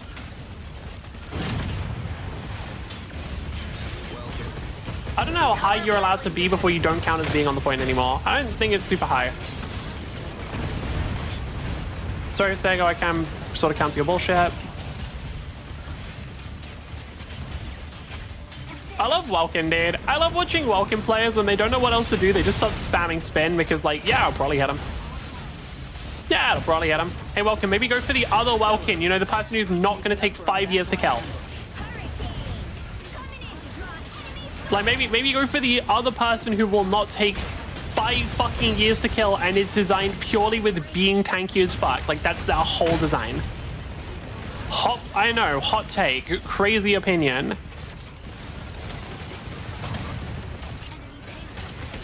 Dude. Dude. Those are not very good players, huh? Oh, well.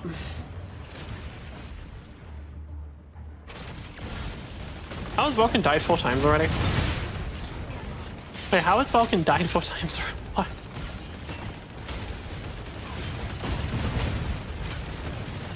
Welcome.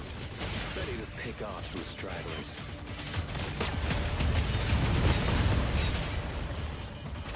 Okay, we can probably take out Vulcan here, because I think they're not going to do too much to gear. Oh, Lumine got involved. Oh, Lumine got involved. They have a good healer. Fuck. Do you have a healer? Nope. Yeah, unfortunately, Hurricane with no healer will continue to be complete dog shit. Like, you need a healer for it to be really be useful. Because, like, if you don't have a healer to properly, like, defend and peel for, like, with the lock-on bait, like, what are you going to be doing, really?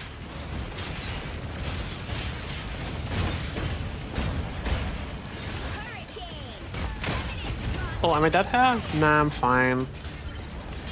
Only problem is, like, I'm pretty sure we have just lost the game. Like, I can't see us really winning this one. Because, yeah, we got a 0-2... Like, Panther's doing fine. We got 0-0 Sky Raider. We got fucking 1-5 Vulcan, 1-4 Hurricane, 0-2 Stellaris. Like, we just don't have actual teammates. Unfortunate. Enemy down. Ready for deployment. Yeah, I know what we do. I don't know if there is much we can do. In here. Who knows? There is always the potential for this area turning it around, because this area is usually pretty... Panther's dead. This area is usually the best for Falcon, so... And also, it's just, like, very different from the rest of the game, so, like, it can have a very different dynamic. Who the fuck was deleting it? Was Tricera somehow close enough to still get rid of those? Ugh.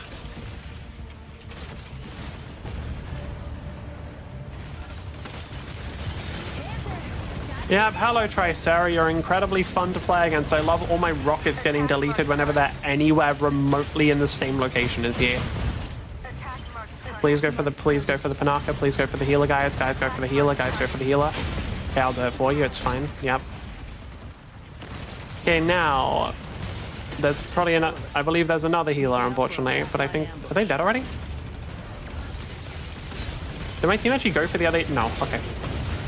Oh, they've got Tricera and Stego in the same place. I can't do proper damage to them, really.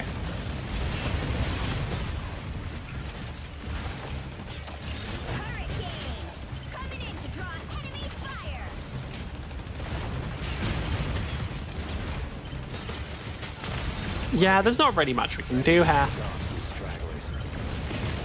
Yeah, all of my missiles get destroyed. I just... Unfortunate. But I'm more pushed than you, Hurricane. Hurricane just got bullied all game because they picked a bad character. Hurricane just got bullied all game because they picked a character that doesn't work without a healer, and we didn't have a healer. Like, it's actually that simple. You can't play Hurricane without a healer. It just won't work. They are fucking useless without one. As we can see, low damage, high deaths did fucking nothing. Welkin, on the other hand, they're just fucking dog shit. Welkin's just straight fucking garbage. There's no excuse for that one. They just fucking suck.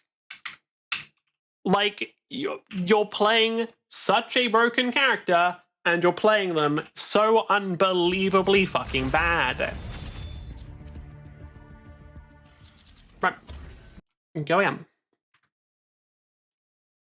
What was I looking at? Oh yeah, it was the license. I don't care.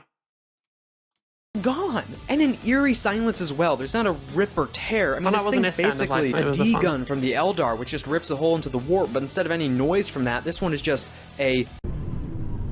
Yeah, not good. No, just hearing the cooldown of that gun, just thinking about being a soldier in that battlefield, and all you hear is the cooldown and the silence from radio chatter. Not good. Saladin. Okay, I really want to say it. Which mech was that? It was Napoleon, right? And that's the defense, so licenses, Napoleon licenses. Which one was it? Stasis bolt or displacer, probably. Damaged out. This weapon cannot be duplicated. And snaps it into blink space. Damn. Fuck them, I guess.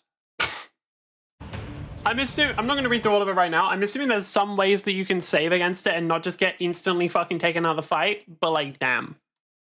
What Harrison the First wrote in his Fear Killer. Shield, protection, both in being cover and shielding others and yourself. See, this is the one that's the more energy and hard light angle that wasn't the Napoleon. As in, it has projectors, it has hard light barriers you can place down, and tachyon shielding. There's a tachyon shield is fun. It's a equipment you get later on, which allows you that if any projectile hits it, it is reflected to a different target. But no, the charmingly nicknamed Big Sal, the defensive, the buddied, probably the friendliest NHP to cascade on this list. And now for the second most popular frame in all of the galaxy, the Sherman. Which if you played Titanfall 2, it's Ion. A bit more than that, but it does have the big eye laser. Similar to the Genghis, it has systems to help it control its heat, but not to get rid of it altogether and vent it, though it does have some venting, is to keep itself within the danger zone, so it can buff its energy weapons. Cause it's lasers, baby, and also burning. Yeah, this just has more range and direct fire. You want energy shielding, you want to damage them with lasers, you want them to burn, do you want your main upgraded weapon to have a back? So I'm guessing there's some bullshit of like, oh, the hotter you are, the more damage your lasers do. Which is how that's sort of, I don't know, I think overheat mechanics, like, if it literally just functions the same as an ammo count, it's kind of lame. But if you're doing overheat mechanics where like you want to keep it on the brink of overheating because it makes it better or something, that's way more interesting in my opinion. Like, if it's just gonna be a thing of like, oh, okay, yeah, so it functions the exact same as an ammo count, why not just make it an ammo count?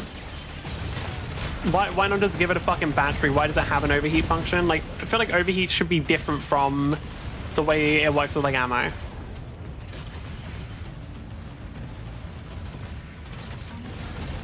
want to try and keep enemies out for a while if I can, but I don't think there's much point. I think it'd be better to kill whichever enemies are inside here, right?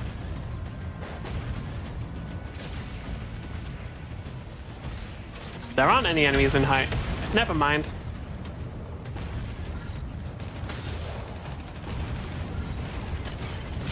If I could keep enemies inside here, that'd be great, but I don't know if I can at all.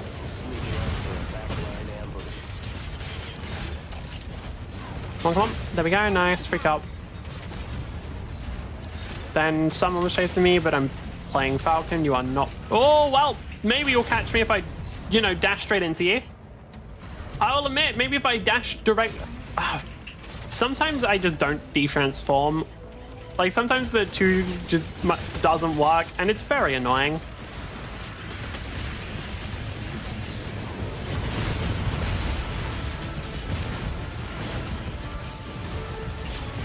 Okay, we're in a bit of what I would call a chaotic situation here. And by chaotic, I mean what the fuck is happening is going to be, like, working out what is happening is going to be a big part of whether or not this goes well.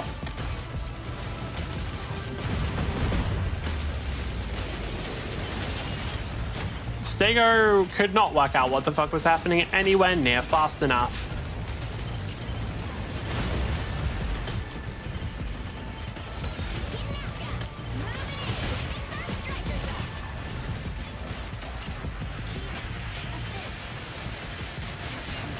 Okay, we need a couple more kills, but actually maybe Welkin just gets it. Yeah, I think I do, right? Ah, no, just broke in time. If I can go for Illuminate, that'd be great, but I don't know if I'll get him. I wasn't able to lock on Stego. Oh, because they were still in the fucking core heads.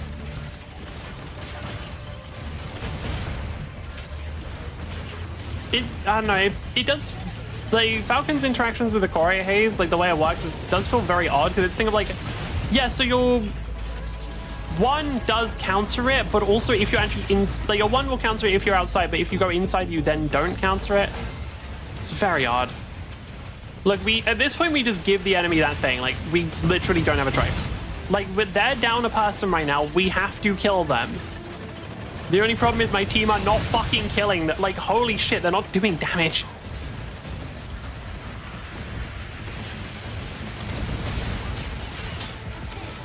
Okay, assist. Stellaris is solo right now.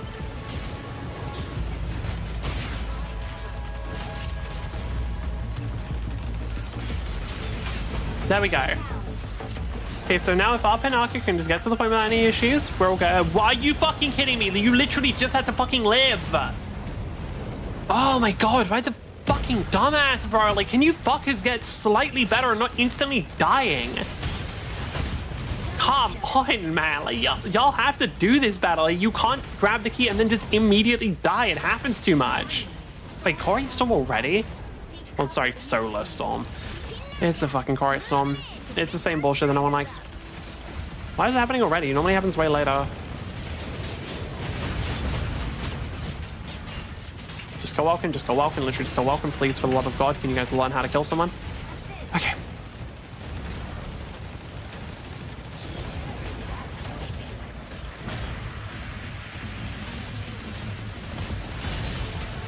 Maybe I don't run into the fucking person who's constantly throwing out weapons that can kill me. I've got to wait a bit before I've got my fucking thing up again. Okay, you are a person I can kill. I love how it completely makes it impossible to know what's going on for most of the time. Okay, Tristar might be able to grab it for free. Yep. Then we just do that. They're gonna die, aren't they? Yep, they're gonna die. Okay. Heal, I don't think we have one. Oh no, we have a heal. Oh, never mind. I guess I just can't do much inside 4-8 Storm because it prevents all the lock-ons. Illuminate following me, or... I don't know who was following me there.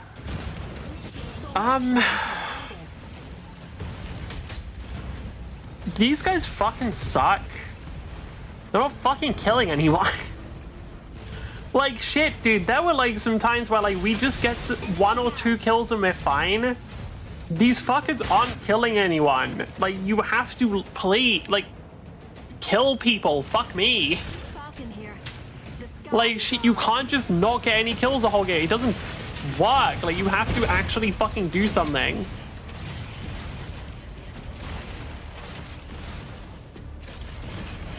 I'm just dead here, aren't I? Where is my team? Where the fuck is my team? I'm sorry. What do you mean I'm the only person on the point? Oh, you fucking animals, bro. Okay, if you fuckers don't kill Lumine now, we just lose. What the fuck are you doing? Bro, like, what is this? We're playing with, like, actual fucking morons here. Have they just gone AFK? Bro, like, you can't be this shit and then, like, quit. Like, fuck, just quit the game at that point. Like, just stop playing. If you're gonna be this fucking bad at the game and then, like, start rage quitting when you lose, just stop playing altogether because no one fucking wants you here. You are fucking useless trash. Like, shit, bro, we got a 2-4 Stellaris, a 1-2 Welkin. Like, what the fuck is the point of you guys? Like, some of the best characters are getting kills in the game. You get no fucking kills. You're not getting any of the fucking objectives, even though you're really good at that as well. Like, what are you doing? What is your fucking purpose? Is it just to piss me off? What, is it just to make me more disappointed in the lack of any human intelligence on this goddamn planet? Like, what the fuck, man? Ugh, how are people dead already? Like, stop dying. Yeah, alright, I'll help you guys get a Welkin kill because it won't matter. The problem is it won't matter because even if we kill Welkin, there's like 3 other people there. Yeah, Solaris is on the point.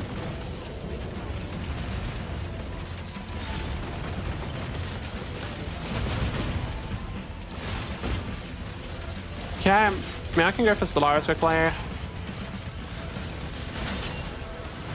The Stellaris hasn't really gone for me at all, which is surprising.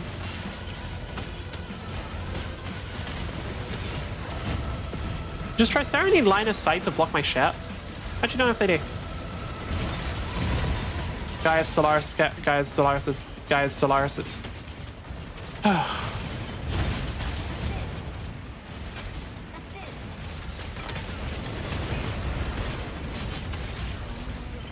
Okay, then we got we got the allied Stego there.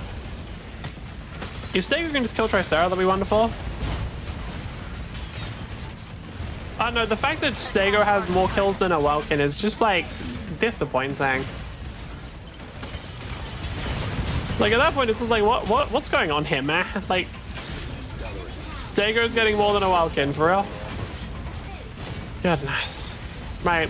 Is that the whole team wiped? No. So what? You guys are gonna try and get the key and fail again? You guys are gonna die on the way back, I assume? I swear to God, if they actually do. If these motherfuckers actually die on the way back, I'm just gonna lose my mind. Okay, if they can get this, then we're actually not in too bad of a spot. I have to hope that there's no one in A though, because if there is, then we're in a really bad spot. There is, isn't that? Ah, I fucking know. Oh, and it's Falcon. That's so bad. Because I know that our Welkin is not good enough to intercept them.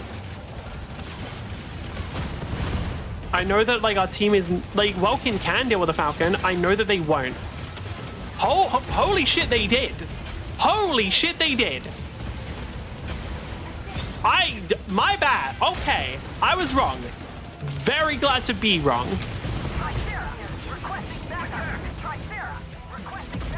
Back up with what?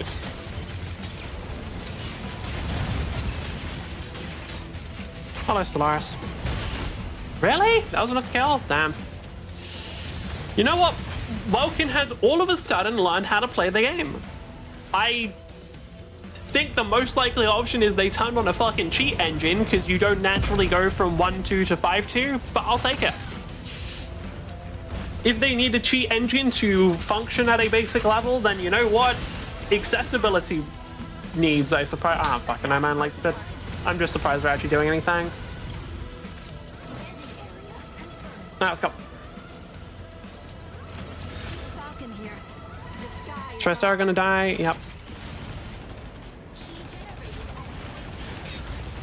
From a Stellaris, Stego's thing is preventing me from seeing as well, which is a little rough.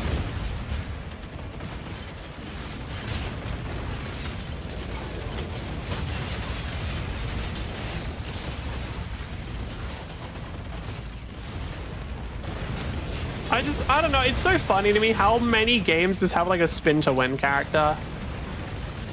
Because, like, there are a lot of them, realistically, that just have a character that is, yep, you just spin around.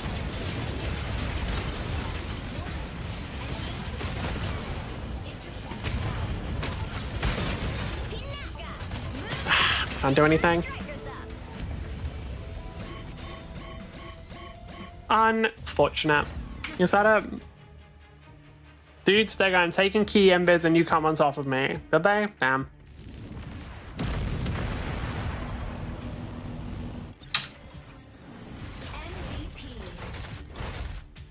Useless to run when Falcon has eyes on you. Yeah, that was a disappointing team. Go to your Trump. Welcome. I actually think they used the cheat engine. I'm not even kidding now. Because, like, they were really useless for the entire game. They only suddenly do something at the end. And then they flame like crazy. I genuinely think this person used a cheat engine. Because, like...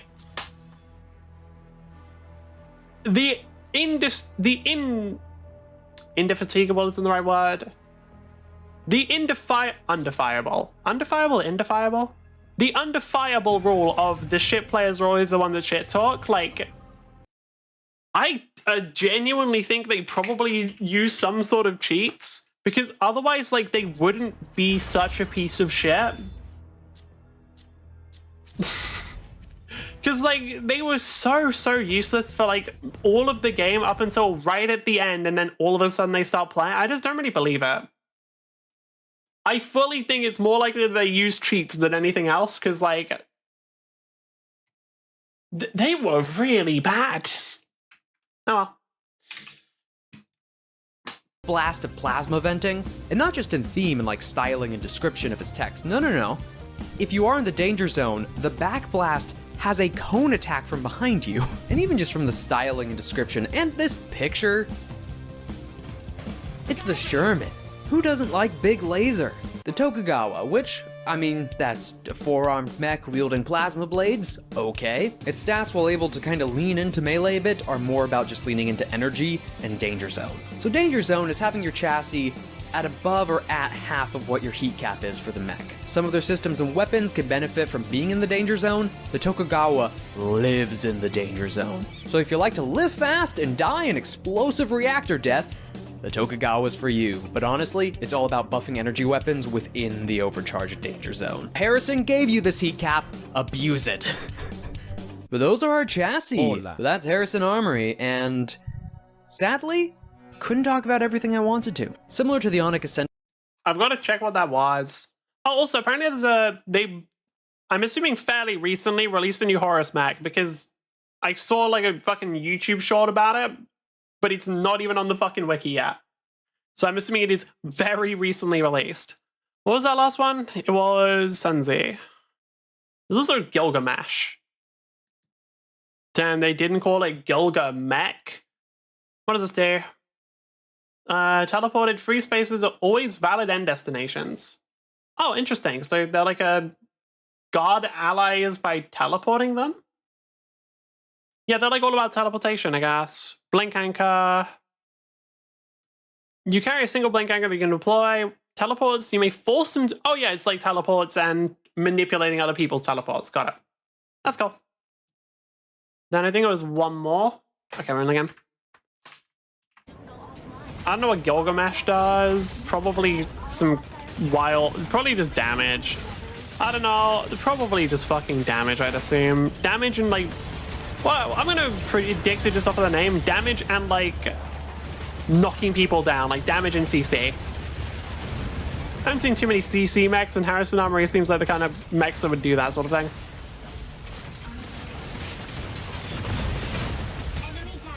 Yep, looks like this is going to be a much easier game than last time because we have a team. But two of that team is dead though, so maybe I was wrong.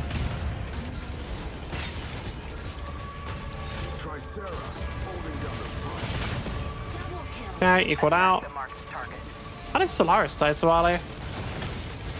Maybe like Falcon door that they lost somehow?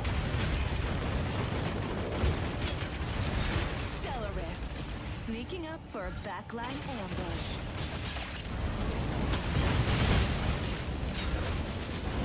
Okay, Vulcan just got absolutely shredded. Holy shit. What? Vulcan just fucking died? Alright. That was fucking instant. How did they die that quickly? Like, Vulcan's got a decent amount of health. I don't even know how they died that fast. Damn. Oh, rough. Okay. Like, whenever I see Tricera leave Fortress form, since they're all standing together like that, that's basically my only opportunity to just use a bunch of my rockets. Like, anytime they're not in Fortress form, that's when I have to do it, which can be a bit rough. Like, having most of my damage just completely mitigated by a character simply being there is not always the best feeling.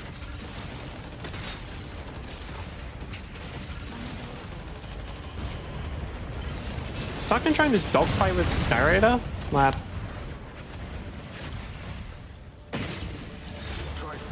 Yeah, it looks like it. Do we have a Narukami or did they? Oh, we do. Alright.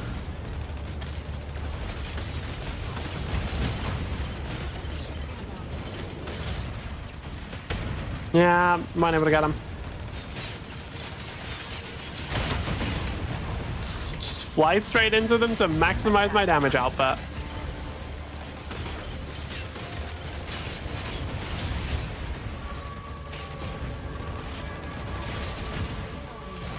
If I could put enough pressure on Luminator to actually result in them dying, that'd be wonderful, but I don't know if I can. Oh, hold on. Yeah, I can. Nice. Now, the enemy team should be a lot more vulnerable all of a sudden. It would help if our team weren't dying in the process, though.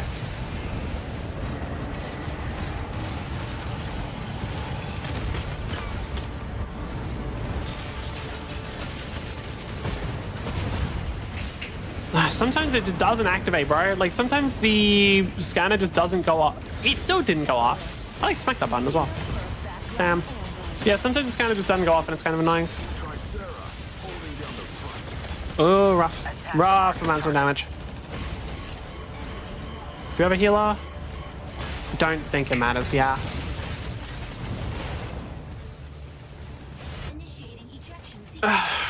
Yeah, unfortunately, we've got 3, like, invalids. Oh.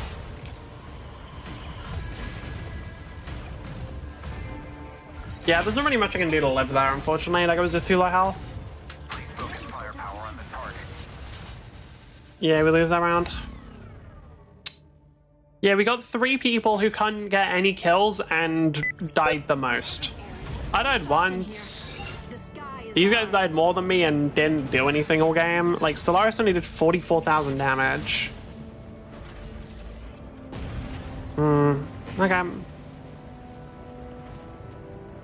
Maybe, I'm gonna hope that was just a map thing and maybe next map goes better, because otherwise we just lose anyway.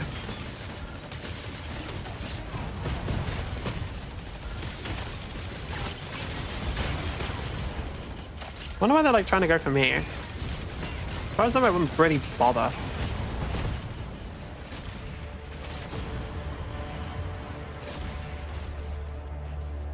Damn.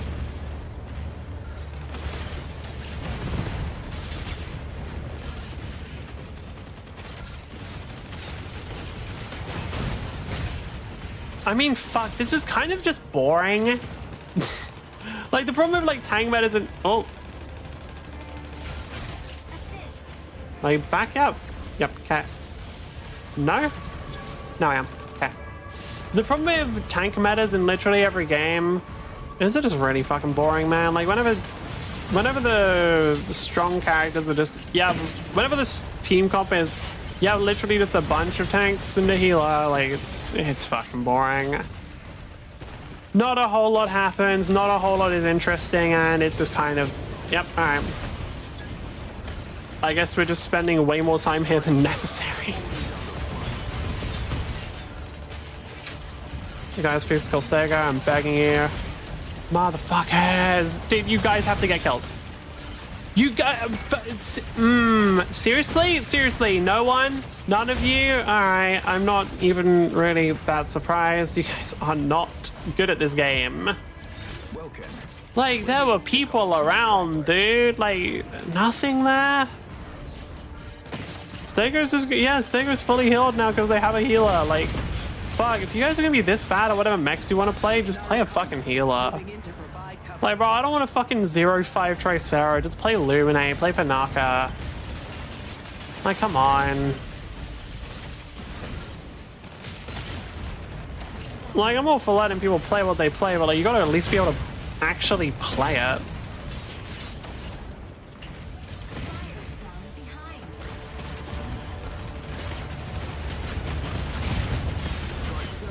Okay.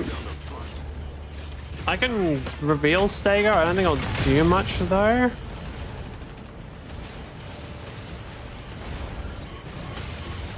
Lot of damage on me, damn. Yeah, I'm gone. I'm run out of energy. Really? Like, these guys still don't have any fucking kills. Oh, Stego finally got one. Or Stellaris finally got one. Like, I don't really know what to do here. Like, 0-4 Welkin, 0-4 Tricera, you kind of just lose. Like, these guys just threw the game by being dog shit. Like, you can't really do anything about it. It's like, okay, we've got people who are repeatedly gonna lose us a bunch. Basically put the entire game on a timer because, like, we are going, like, they're going to eventually lose us the game guaranteed. But then, so it was basically what, like 3v6, but we're on a timer and have to win before they fuck everything else. What? I play only keyboard? Yeah, so do I. Does it matter? Does that matter? I don't think that really impacts anything. That one was just really fucking boring, I'm not gonna lie. Like, they just had, like, what? Yeah, Tricera, Stego just standing next to each other with most of the rest of the team around them. So, like, it was literally just a thing of, like, nothing really happened other than our teammates repeatedly going in and dying. Like, if these guys weren't complete fucking shitters that died on repeat, like, that game would have gone even longer, I think. It was just... That was kind of a boring one. I think I'm done. That was really fucking boring. Shit, dude. Like, maybe I do want to stop solo queuing, because games like that are just like, oh, okay, we're going to lose, but not only are we going to lose, it's going to take fucking ages, because, like, the enemy team plays a bunch of tanks, our team plays a bunch of tanks, but it's just bad at them. Ugh, fucking rough. Alright, we'll do one more game and then I'm gonna peace out. Oh, I didn't see what rank we got, what score we got.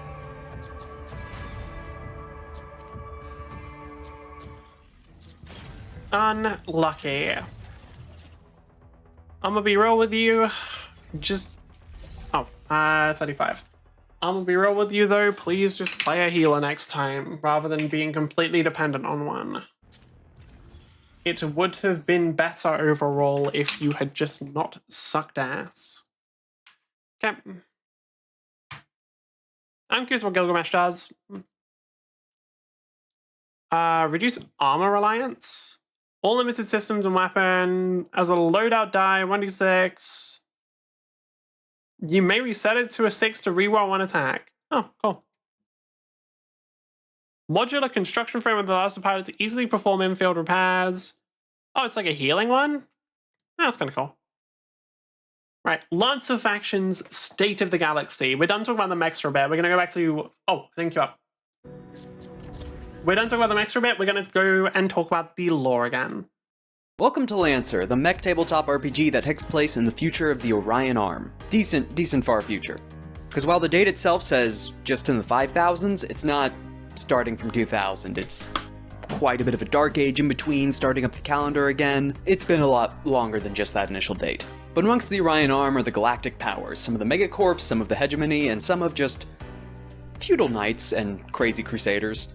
But while there are some other videos that go into some of these a bit more in depth, and some are planned for later on, this video is a really quick fire round through a bunch of them. Now, it's not covering every group, nor every individual or political party within the hegemony or different areas, just namely the galactic powers, or the big players, essentially. So, where to begin but the heads of the hegemony itself, CENTCOM, ThirdCom, Union. So Union, which is what most of the source book ends up following the main perspective of, namely because it's just, well, part of the naming scheme of it, the hegemony. It's everywhere. or it's trying to be everywhere. The hegemony and above all unity of humanity so it doesn't fall in on itself in a dark age again, being the inheritors of Earth some of its old tech and is what allowed it to kind of push out from the galaxy, alongside a little bit of intervention from another figure. Though the reason I also bring up Third Com is short for Committee, the central... Ra is really interesting because, like, simply via existing, they drastically altered the course of the entire fucking universe. Or at least they altered the course of that part of the galaxy of just like... just being like, hey, so I'm gonna give you the ability to cast fucking magic, basically. But you also just are not allowed to be robots. Which, I don't know, that feels like a fair enough trade. And like, you can still be the big thing is you can still be partially robot, you just can't be fully robot anymore. Like, as long as you're just like, still mostly human, it's fine. Committee. The best way to think about Union, especially Third Com, is less a global galactic superpower, or country or nation of some kind, and it's more like the EU. It's trying to hold together all these different independent systems into, again, the hegemony, to keep humanity together for travel, trade, and its path to utopia. Though this is namely Third Com's ambitions, unity has not left them between first, second, and third, but the utopian pillars definitely are a bit of a new thing. But in general, pretty A+ good guys. If you like Star Trek and the Federation, they're quite up your alley, though that isn't to say they don't have flaws, but that's for their own video, and actually going to be mentioned a bit later. Though, for the people that came before them, Setcom. Now, Setcom itself is pretty much gone. Like, Third Com are generally pretty decent. Like, they're fairly alright. The history of Union, yeah, well. Though the reason I bring up Setcom is that their influence can still be felt, and they still have influence within Central Committee, and just the diaspora, and a particular manufacturer. These guys, these are the ones that said, oh, let's make an entire galactic superpower with this gift we've been kind of given. But CENTCOM that ended up building a lot of the infrastructure that Third Com now uses. But as a faction in its own source, a lot of their influence is going to be talked about in the second period on the state of the galaxy, but they're pretty much gone. Okay, now one of the other weirder galactic powers. The Onic Ascendancy. Or the Acumen. They're having a bit of a religious dispute. I've seen it before, I don't remember I guess. A multi-system separate galactic empire, and a space theocracy based off the fact they also have psionics to some extent. Less psionics in the exact word and more just weird metaphysical powers, which is what allowed them to actually keep that edge above Union and keeping their own unity. Also distance. Good comparisons, Bene Gesserit. Kind of. And worshipping of Medet On, which is a figure that just appeared over the planet itself and had described to them the firmament and revealed all these secrets of the universe. Wait, so it says like the figure just appeared over the... Is it still there? Because I'm gonna be real, dude. If a giant... Hey, hello. Am I EU? Yes.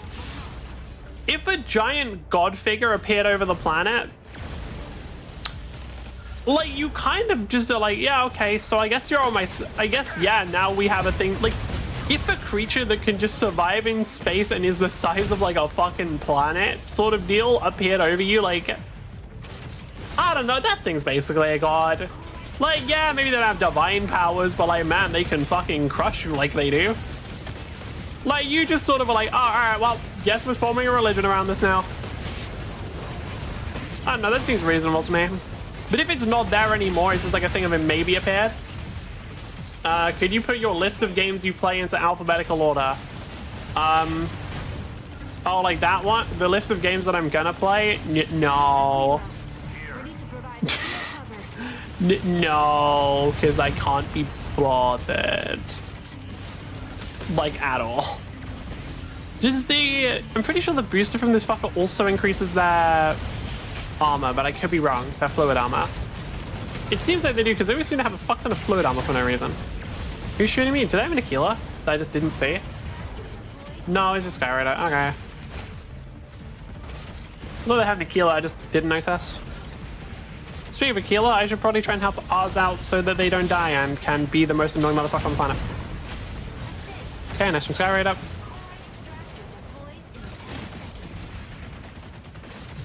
Well, can't really help Aquila out of the... Well, I guess I literally can help Aquila out of this one. I was going to say, I can't help Aquila. No, I literally can't. Like, I can help them break the box so they can get out. That's a complete fucking lie on my part.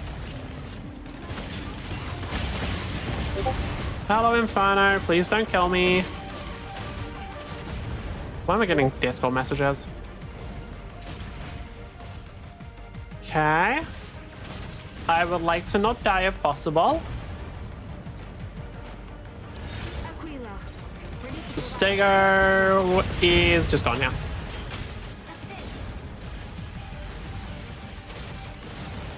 I can try and protect Sky Raider, but I don't know.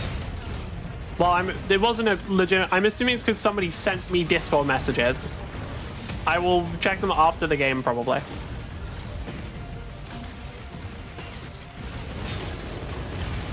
From what I remember, the jammers on Sky Raider, even if they aren't working as like jammers and you can shoot through them, I think they still reduce the damage if people are inside. Do I have Matrix contracts? Nope. I don't spend money on video games. Well, I do. If the game has a box price, I will, but I don't know. I don't really see a point in getting it since I don't really care about any of the cosmetics that would give me. Like, I don't know, maybe bar access could be kind of funny, but I don't think I would use it more than once, and I think I can get it anyway. Yeah, if I'm not wrong, I can just get bar access anyway, so I don't need the Matrix contact for that. And like, I believe people have stopped buying like cosmetic rewards and stuff, and like some of the stuff you can buy with your Matrix contract, so I don't think there's a point in getting it. Oh, they don't have a Tricera, so I do just get to rain missiles down, which is nice. Is there anybody actually guarding the payload, or did I just... Yep, okay. That's on me. I didn't realize there weren't other people guarding. I have no energy. Yeah, it's over. Or not. Okay, wait. What's up? Like, does having Matrix contract do something? But for other people? I just assumed it was a thing of... Does it do something? Alright. The only thing I know it does is it gives you some extra mission tokens. Does it do anything else? Probably not. Oh, okay. Oh, nice job. Well done. That's directed to Dawn. They beat me. They sent me a message of them beating Risk of Rain. They sent me a screenshot of the victory screen. Okay, what we got? Got Inferno there. We don't have Inferno there. Got a Stego there. Not anymore. Fucking Lamau. And can't really do too much about Falcon personally. If I just follow them fairly slowly though, honestly, the thing is I'd have to wait for them to burn through energy. That's it. I just wait for the fucker to burn through energy and then we go. Lumine, why are you trying to kill the Aquila yourself?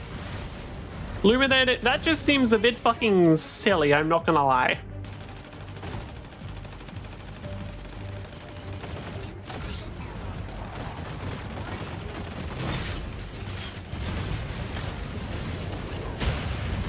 I wasted my fucking thing earlier. I wasted my scanner. Oh yay, I love this bug that prevents Falcon from regaining energy. One of the most important things they like, the most key resource. Yep, fucking love when that just isn't getting regained.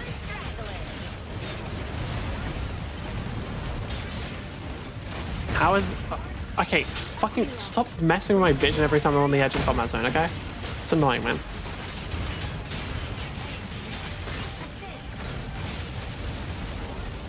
I just need to get away for a set. Oh, I can't let the other Falcon do it. Oh shit. Didn't expect my team to succeed. Can I just grab it while they're distracted?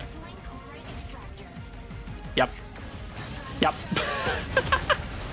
I was wondering if I would just be able to grab it while they were distracted by Aquila, and the answer is yep. They're burning through a lot of energy here. They're gonna run out soon.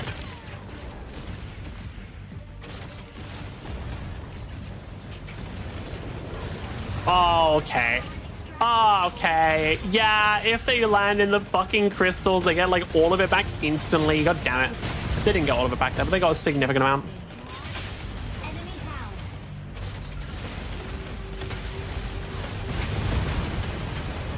Okay, if we just grab this one, we literally win the game. So let's just try and grab this one. Sky Raider here. The sky's out.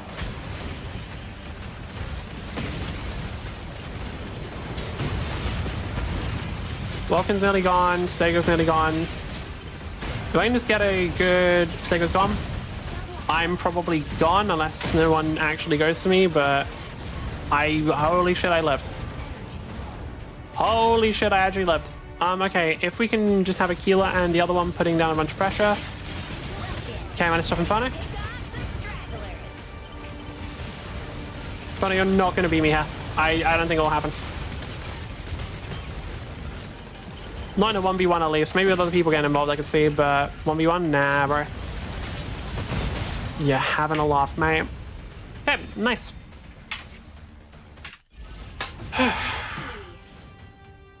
Alright, you know what? That game wasn't too bad. Previous one was miserable. That one was okay. Yeah, MVP. Makes sense.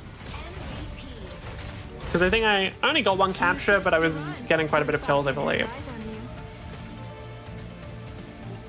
Actually, Panther was getting more, so I'm guessing that the high assist combined with the one capture is what did it.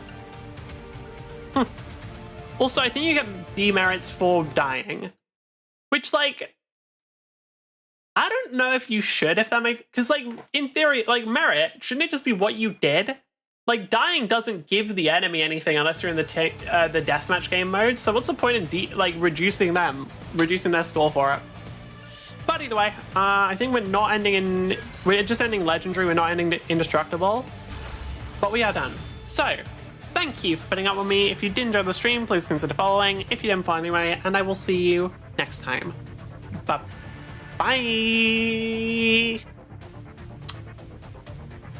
We're probably just doing fucking Mecha Break again tomorrow. I have a problem. Anyway, see ya.